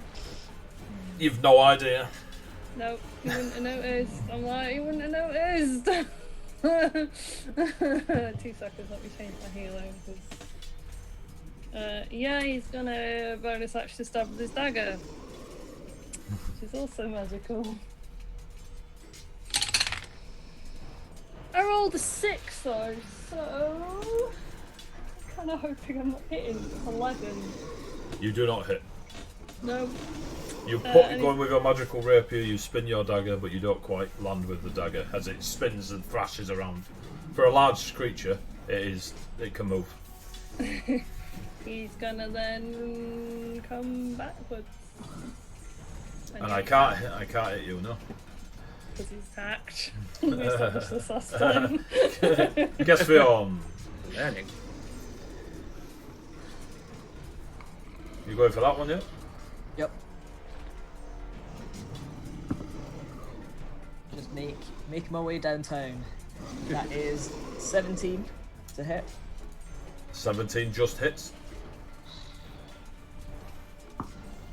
That is 5. Second attack is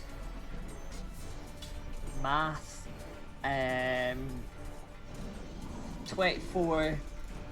24 damage. No, 24 to hit. Oh, okay. Oh yeah. So the first one was 5 damage. The second one is 8 damage, and we'll try and get a final one off. That is a nat 20. That hits. Yeah. So that is that is a 6 and a 5. So 11 plus 3 is 14.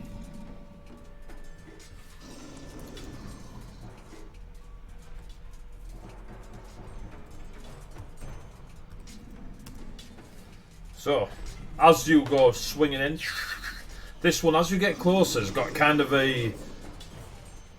you don't know if it's because it's moving so fast or you're so close to it, but it's blurrier than the one across to your right. And as your blows land in on them, you take 6 points of lightning damage. Cool. Ari, you take 6 points of healing.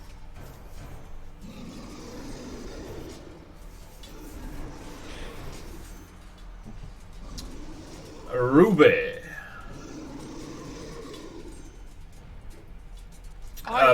Sorry, Cass, do you want to move? Yeah, but I only want to move to... I can't hit you either, can I? Nope. Alright, cool. Ah, yes. I'm also staying Sorry, within sorry, I range. thought you were going to... Yeah, okay. Ruby, I'm not yeah, that's fine. looking at... Your turn, Ruby. Can I take a perception roll to see if I can notice this exchange of healing to damage? You wouldn't be able to see it, it's only to them. You can see the lightning crack off and hit them when they struck it, but you've no idea if it's hurting or healing. You just know lightning sparks off when this creature is hit. Right. Is Cass within 30 feet of me? 5, 10, 15, 20, 20, yes. I cast haste on Cass. Ooh! Little fast boats. A little bit of lightning. boots. Thing. I'm sure there's some fast boats somewhere. Oh no, I've still got 1/3 level spell left. So that's your action, yeah? Yes, So what are you doing now? that's it. Sapphire! You're up the top here? Yep. So the first thing Sapphire's going to do is he will shout that someone has caused this. Like he'll say, like, some fucker just touched a magic thing and now dragons. Some fucker. I love it. It's Because accurate. he doesn't recognise who that was. And then he is going to move to here, because I have 45 points of movement. And he will, I guess, take a dodge action, because I don't have anything else to do, really. Okay, so you're disadvantaged to get hit, yeah? Yeah. Zandria? I'm about as useful as a chocolate fire guard right now, I'm gonna be honest. But if it helps, there's no really. fires to put out, so... Real bridge blast. UKIP. You're saying nuke it, but all I've got is cantrips at the moment. I don't Yeah. You cantrips, you're a warlock. Yeah, I know, but they're subpar in my opinion. Eldritch Oh Blast. my fucking god. All right. Oh, bloody! I was gonna blade ward on you, so you maybe took some protection, but fuck you! I'll bloody Eldritch Blast instead.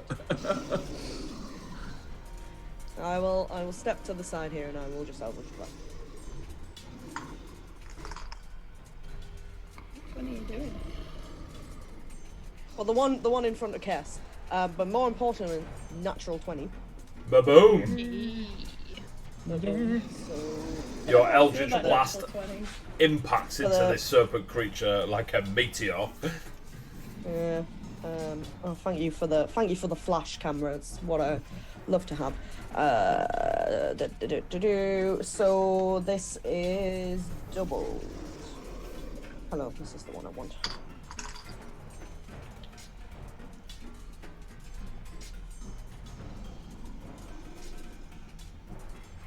$36.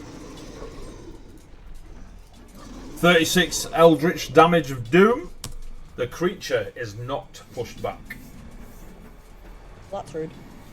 But it does take a, like, you have to cover your eyes, Cass, as this Eldritch bomb comes flying in. It's now its turn. It whips around, there's crackling all around it, or you can hear nothing but static in your ears, Caspian. It looks across to where this Doombot Eldritch Blast has come from. It coils, its mouth opens wide, probably wide enough that you could walk into Cass if for some daft reason you wanted to. And it shoots a 10-foot wide lightning bolt in front of it. So can Sapphire, Ruby, and Aristotle give me a dexterity saving throw, please? If I fail this, will haste go away? We'll find out. You have to roll to keep it up. 24. 24? Dirty 20. Cool. 23. Cool. Can you all remove half your hit points, please? Half the maximum or half what we have now? Half your current hit points. As the lightning passes through you, it doesn't hit you. Oh no.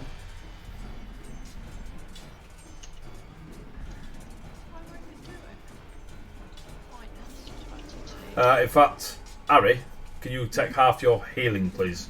I forgot which one it was. Half what, sorry? Yours is healing, not damage. Oh, jeez. Okay.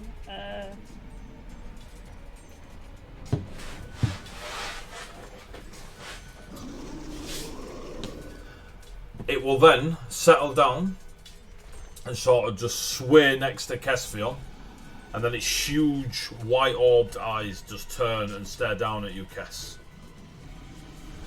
And can you give me a charisma saving throw, please? Yeah. That is a dirty 20. Cool. You feel its attack on your mind, but you're not having it today. You're in no mood. This one over here, sort of, it gets a bit agitated on its spot, stares out across, locks eyes on Kesfion, and then fucks off this way. Oh, I don't like that.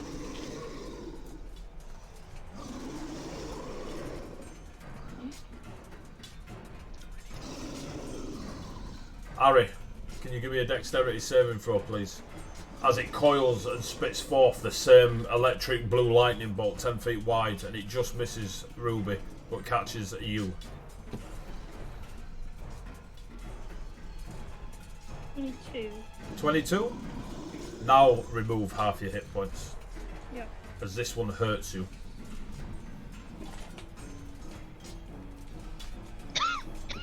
Again, you feel the crackle of your soul mark that you have with Kesfion glow vibrant, but you don't take any extra. It will then settle crouched and do a bit of a little head bob and stare towards you. It tries to control your mind. Can you give me a charisma saving throw with advantage?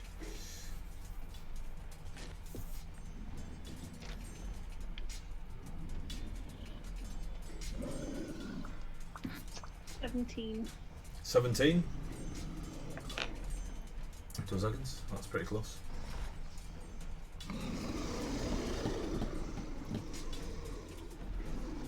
It projects an image into your mind of a very large crack running up the centre of the ivory wall, a day in from either side, north and south.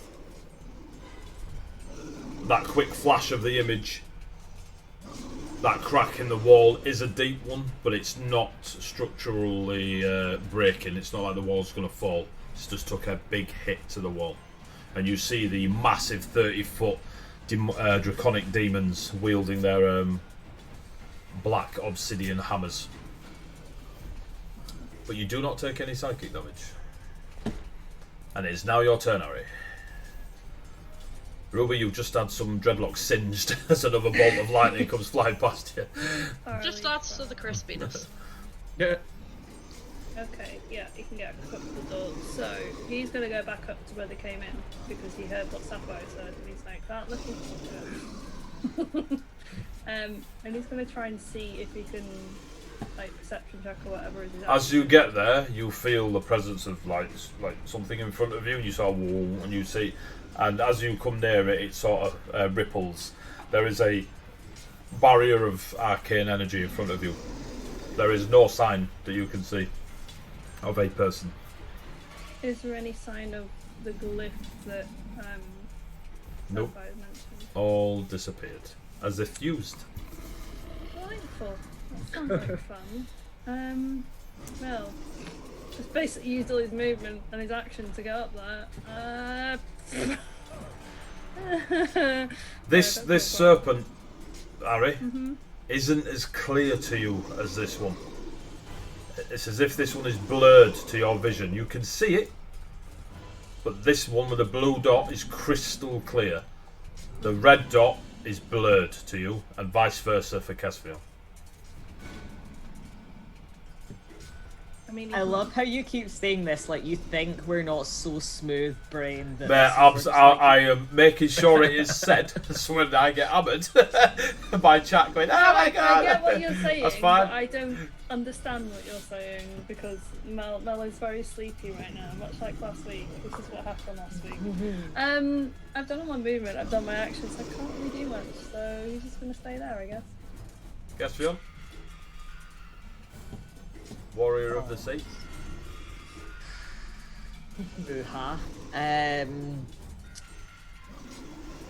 The weird glowy purple shenanigans.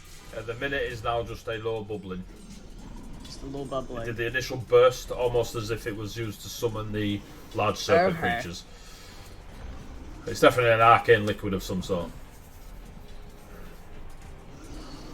I wish I was smart.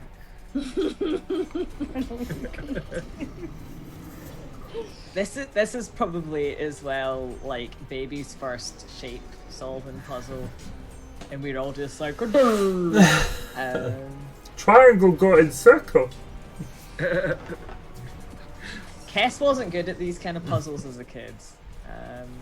He hit stuff really hard until it went through the circle and the square holes.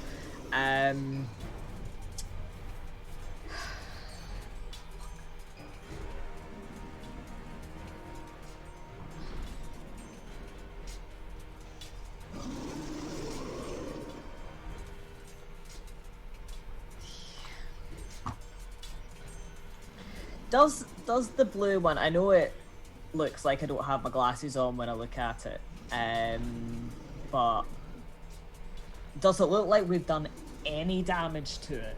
Yeah, it looks damaged in a way that you've seen a berserker shrug it off and run through. They're fully wounded, but they're just ignoring it. They just don't give up. Yeah. Right. Okay. Well, if it looks like it's taking damage at least, then I'll just keep slapping at it, and I can hit it more apparently because I've got haste. Which is great. Absolutely great. Look, this is what you get. Just... You know what you were working with. You know that we are fucking stupid. Every monster that hurts you, you absolutely batter it and just try and tank it. It's amazing. Oh. That is 21 to hit. Yep. What I'm gonna do is I'm just gonna roll my attacks to see what hits, and then I'm just gonna roll the damage afterwards, so that I can keep a track of it. We're just gonna have to wait a minute while he goes and gets every dice of Paisley. It's not No, I- It's alright, the more he hits, the more I roll. Yeah. 16. So basically, it's a 17 to hit. Yes. You said. Okay, so that's more than 17. That's one. More than 17. So that's one. Dominant hand, offhand, haste. Misses with the haste. Action surge, sure, why not? Let's just really wreck our own day. Plus, yeah. Oh, So and that you have is a +2 bonus to your AC. Because of your hits. yeah. Advantage on dex saving. So that's 1, 2, 3, 4.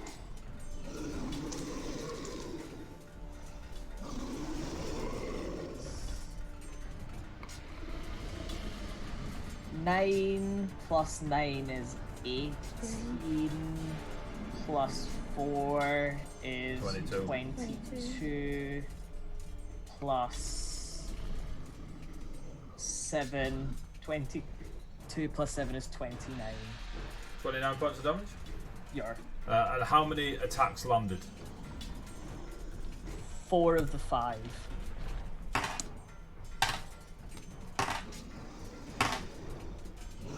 You take 14 points of lightning damage.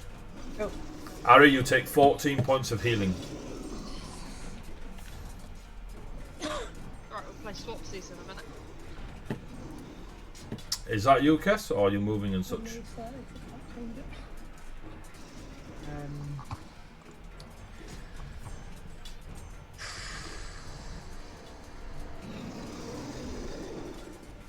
Right, I'll move just because I've got some movement. And you attack, so I can't hit you. Yeah. Oh.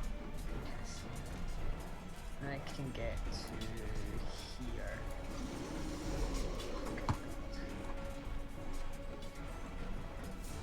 There we are. Cool. Ruby! Ruby. Ruby. Ruby. I am already maintaining a concentration spell, so I can't really do any more spells. You can if they're not concentration. Yeah. I think I discovered that I was not paying attention when I, in fact, prepared my spells. Actually, I need you to do a constitution saving throw, please. Okie dokie, yeah. Nearly everything in my hand is a concentration spell. Yeah. 16 is your DC.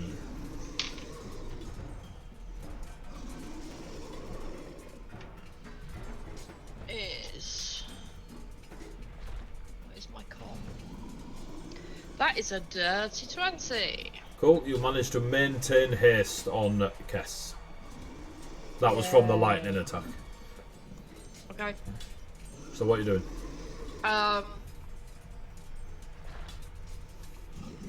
Panicking. That's a free action, right? Having a wee cry. Thank you for asking. I mean, Ari's having the worst day, but Ruby's not having a good one. You wanna hit some things with your stick? I don't really want to hit anything with a stick. No, I don't trust it at this point. I want to damage somebody if I hit something with a stick. You don't know that though. I don't know that, but I also Ruby doesn't really want to get near to the big lightning worms. That's why she decided to cast haste on the people that did want to get near It's a them. fair point.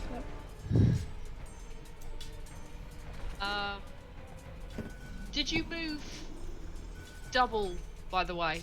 No. He used it to attack. Alright, okay. I will cast Shillelagh in case the worm gets any closer, but I have no desire to be next to the big lightning worm. Do you want to use your action to take a dodge action? So if it does come at you and hit you, it'll be a disadvantage. You can advantage. Yeah. Yes. Let's do that. Sapphire?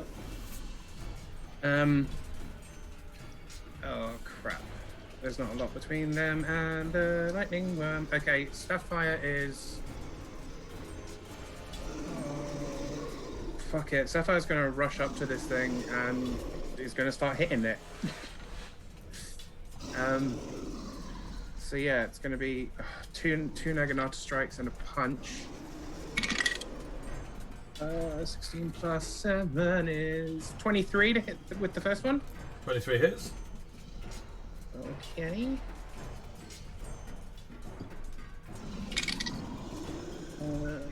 Five. Plus 4, so that's 9 points of damage there. Second one, 12 plus 7, 19 to hit. 19 hits. 3 plus 4, that's 7 points of damage. He's gonna try and hit it with his sharp claws, and that's a 19. 19 hits. And that's 5 plus 4, so that's another 9 points of damage. And he is going to use a key point to try and stunning strike it. So it needs to make a Constitution saving throw. 13. 15. So he is stunned until my next turn, until the end of my next turn. Cool. So And you see Sapphire sprint across, spinning Naginata, jump up in the air, and BAM! Just punch this thing clean in the face, and it just sort of sways in a weird drunken snake-like motion at 40 foot long. And he will use his bonus action, I guess, to switch into the stance of Summer, which I completely forgot to do earlier, which I should have done earlier, but that's okay. Cool. And that's my turn. There's a radiant light that emits from Sapphire. Zandria. First of all, I am going to move. Let's see. Protect my boy. Protect my boy.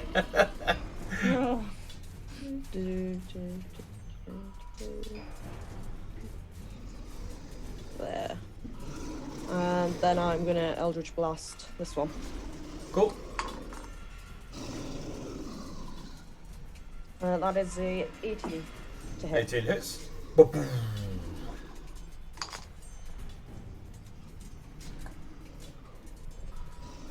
8 points of damage. How many? 20. 20. Thank you. And unfortunately, it does not get moved back. But the hit is sweet. It is now. Oh, this one's turned down here. Let's see if its lightning breath comes back. It does not. Sapphire. Yeah? Attack of opportunity. Oh!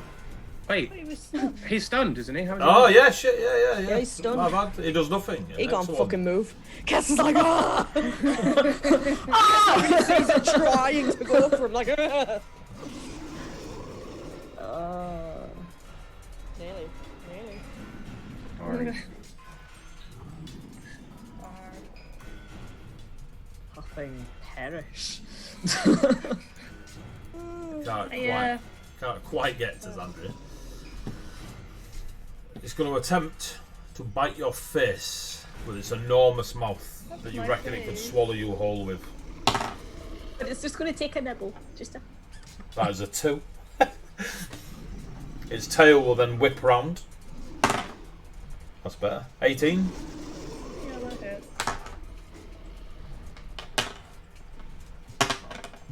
that hit. You take 7 points of a lightning damage as its tail whip rounds and hits you. You don't feel a physical contact, but as its tail swishes past your face, a spark of lightning hits you.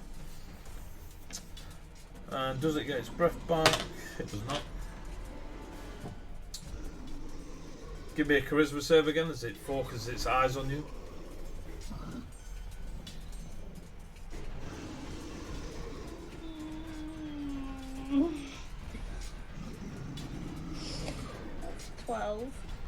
Not rerolls, haven't we? Yeah, you we've do. got- I think you got We've only 2 or got 3. 15 minutes, so I'll take a reroll. Oh wise decision. No, it's worse. Not a wise decision. Not a wise decision. You take 5 points of psychic damage. And Kess, you are healed 5 points. So bad for The you. Good. the image you see, Harry, is the crack in the wall get wider. Might need to switch out the terminology in the coming descriptions, but we'll get there. Harry, this enormous lightning serpent in front of you. He's gonna stab it. Still doesn't quite understand what the heck's going on, so you know. Guess we're both stabbing our friends. Hooray! Or ourselves, as the case may be. 19 to hit. 19 hits. And we're one-on-ones. Don't want to do sneak attack now. Let them know. Oh god, maths. 13 points of damage. 13.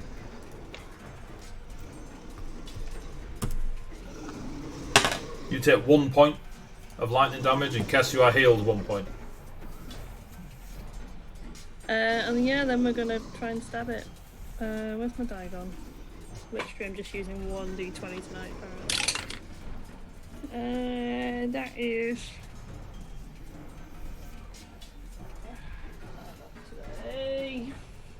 16 to hit. I don't think that hits. Just misses. Yeah. Keep missing with my dagger. Delightful. Yeah, that's my bonus action. And then...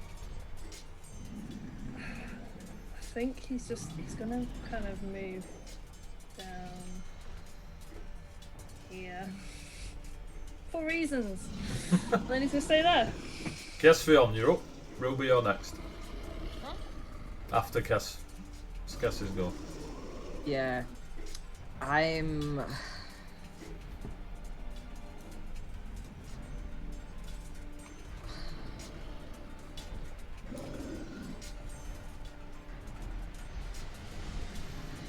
gonna try and see how close together I can get the two of them.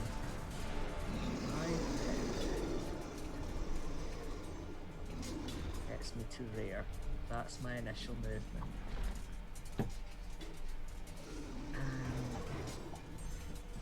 That one can't move until the end of Sapphire's turn, but that's in 2 turns. No, it's getting strategic.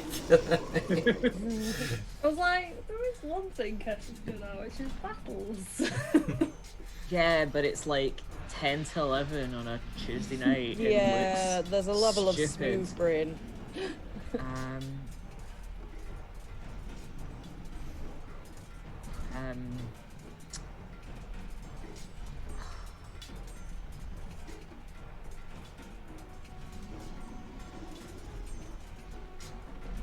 Okay, if I use my extra stuff to move a bit further,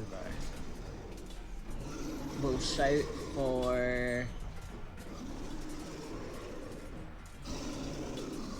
Sapphire and Ruby to move. Basically, Any to indication get out the way. of what? What do you Which think? one? Which one? Yes! The battle druid. Yes! And then to try and draw the aggro of this nasty beastie, I will. So that's one movement, burning that to get to there. So I would still have an action or two to attack. Would it be an action to switch to my longbow? No. No. Then I'll say you're more than skilled enough at this level to just be like, longbow out, Legolas in it. That's a nat 20 on that one. Hits. And that is a... Which one you shooting? The one... This one. Right, cool. Because I'm basically trying to draw it Yep. towards me. That is 18 to hit on the other. 18 hits. And I get to use these ones that I didn't think I was going to get to use tonight. So that is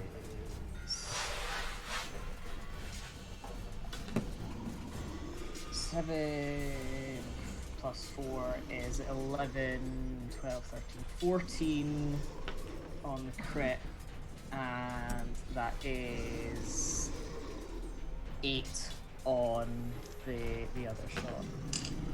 So your first arrow goes clean through it like a bullet, and the second one sticks into it, but the lightning burns it up, but you see it do damage.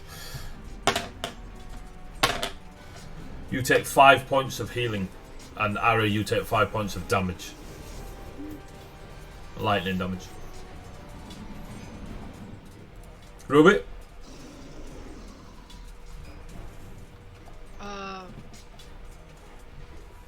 Having heard Kess's shout, she takes a panicked guess and dives into this corner. And just trying to maintain the haste spell. No Have worries. to be out of the way. Dodge action? You want If to that- Yep. So basically every turn you can use your action to do a few things. One of them is dodge, which basically means I'm at disadvantage if I try and hit you. Okay. It's better than just not doing anything, basically. Yeah. Sapphire. You get your Kieran- turn, then it's unstunned, yeah? Yeah, end of my turn, it stops being stunned. So I am going to listen to what Kess said, but try to still stay useful in fighting. I'm going to move around to here, Okay. and I'm going to try and beat the crap out of it. All at advantage? All at advantage. Oh shit, yeah. Okay, yeah, because it's stunned. Yep. Okay, so first attack, I'm doing extra damage. What am I doing? I'm doing radiant damage. First attack, yeah, is a 25 to hit. Shit, yep. So that'll be these two. For 6 points of damage, virtually nothing. That was awful. That was terrible. I'm a fucking idiot. I'm gonna bonus action rage before I do my next attacks. I Oh mean, my god. Oh, fucking idiot. I did it again. 22 to hit. 22 hits. Okay. That's way better. That's an 8 plus 5 plus 1 plus 6. Why am I so dumb at this? Plus 4. So that's 12 points of damage. And then full attack. What's that attack? You can't. That was the second Naginata. Yeah, but see, you don't get a power attack because you bonus action raged. Oh yeah, no, you're right. I don't. So that is me. And it's no longer stunned, yeah? It is no longer stunned. As you just lay into it with this Naginata, it's just and then it sort of spins a little bit, shakes off the stun. Zandria? If I move, I'm not in combat with You are this not one, am currently I? in combat with it. That square is empty. Yeah, so I can move. Maybe we wouldn't go quite that close to it. Yeah, you'd have to come round here to stay out of it. So you go 5, 10, 15 to that square because you'd have to go round Harry. So 5, 10, No, 15. I'm wanting to maneuver where I am because I'm against a wall here, but I want to be close enough that I can hit it with my lance. That's why I'm like trying to figure out where's the best. Well, where you are, there. As long as there's a wanna be square top. between you and it, you can hit it. Yeah. Any more than one square, you can't. Ooh, bugger.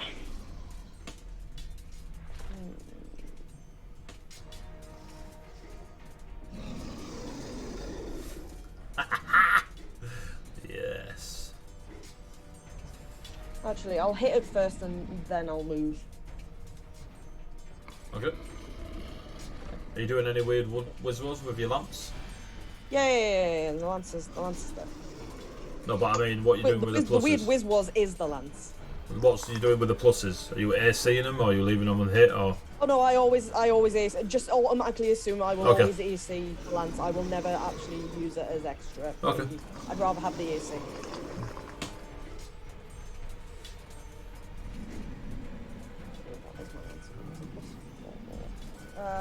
22 to hit. Yeah, 22 hits.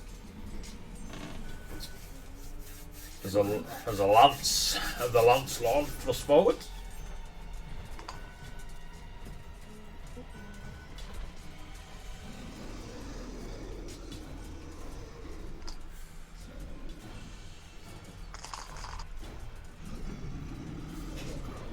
That is 11 points of magical piercing and 8 points of fire. So 17 in total, yeah?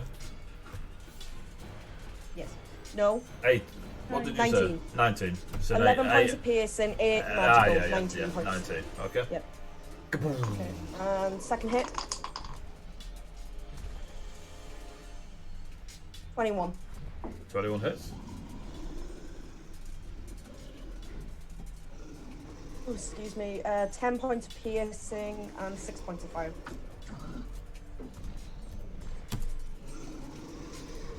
Boom. 2 strong Bam. strikes with the lance. Yep. And then I'm gonna maneuver myself down. Do.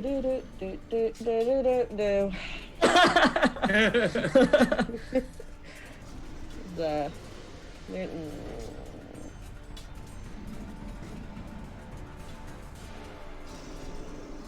because I don't want to be directly in its downward path. If Kess wants that area kept clear.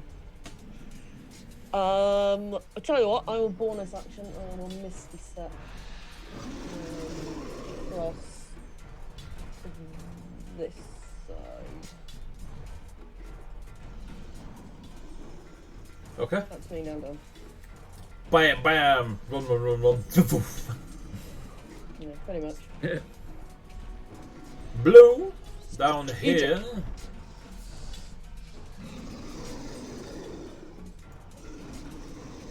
Ignores you, Sapphire. Are you going to attack Does of not care opportunity? for you. Yeah, might as well. Water, 13, dirty 20. Yep. Fantastic. So, 11 points of piercing damage. No, I think it's probably Slashing, yeah, slashing. Yeah. It's So because I've got a spear on this one. As it moves from you, you spin and slash. The enormous creature looms down at you, Caspian. And to you in its blurry state. And will try to eat you. It can try. It probably can't. 18. Nope. Its tail will spin at you. 18. Nope. Then can I have a charisma save, please, as it stares down into your eyes? That is an 18.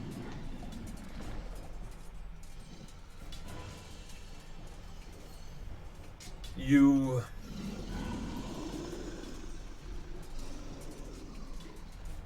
see the air elementals leaving. They're just racing to the skies, battle defeated, leaving those at the wall. No sign of a Darnus, just a scattering army of air elementals. And you take no points of psychic damage.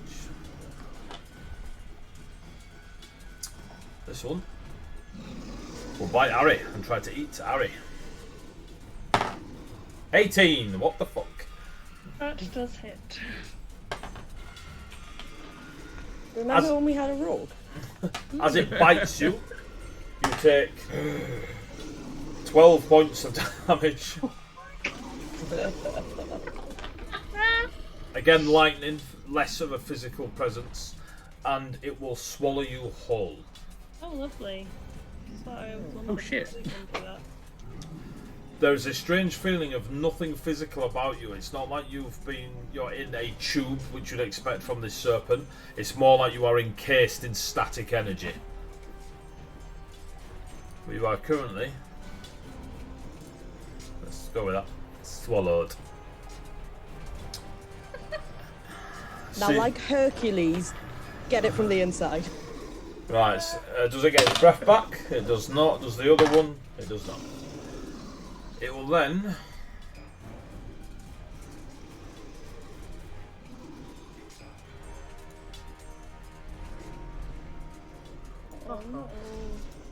Thank us I'm for so giving him such a fun confused. time. move away.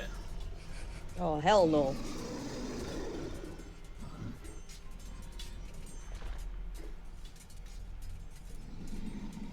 It is 1 minute past 11. I know this fight's got a fair amount to go. We're at the top of the round. So we'll start a brand new round next Tuesday. Yeah. I'm going to call it there. I Okay. have no idea. Right. Sorry, everyone in chat who's probably worked it out. I thought I had it. I think I have a clue, but I was going to do something on my next turn, but I'm sorry. Yeah, not anymore, you know. Not anymore. So, let's go back to here. Right. We're going to call it there, kids. End of session. We'll carry on next week with the fight of a lifetime. Right. Thank you very much for watching. I hope you've enjoyed it. This day is oh, it's amazing. God, it's just, I keep forgetting it's one day. We haven't had a It's the rest. same day. One day. It's like Groundhog Day. It is very much like Groundhog Day. So, At least in Groundhog Day, he had a long rest every once in a while. Oh, that is true. Yeah. every night as it was. Yeah. Right. Take care of yourselves. Tune in for the rest of the week. We'll no doubt be streaming more RPGs and such. Catch us on YouTube, all the social medias, which is what I missed at the beginning of the thing. We're everywhere. So you can go watch all the recaps on YouTube. They stay on the Twitch VOD for 60 days. So if you don't fancy YouTube, you fancy watching it here, feel free. As long as you're enjoying it, tell everyone about it. Enjoy yourselves. And not long now, we'll all be vaccinated up and playing around the table, he says, in 2028. Right. Thank you very much. For now, say goodbye, players. Goodbye, Bye, players. players. Yes. Bye-bye.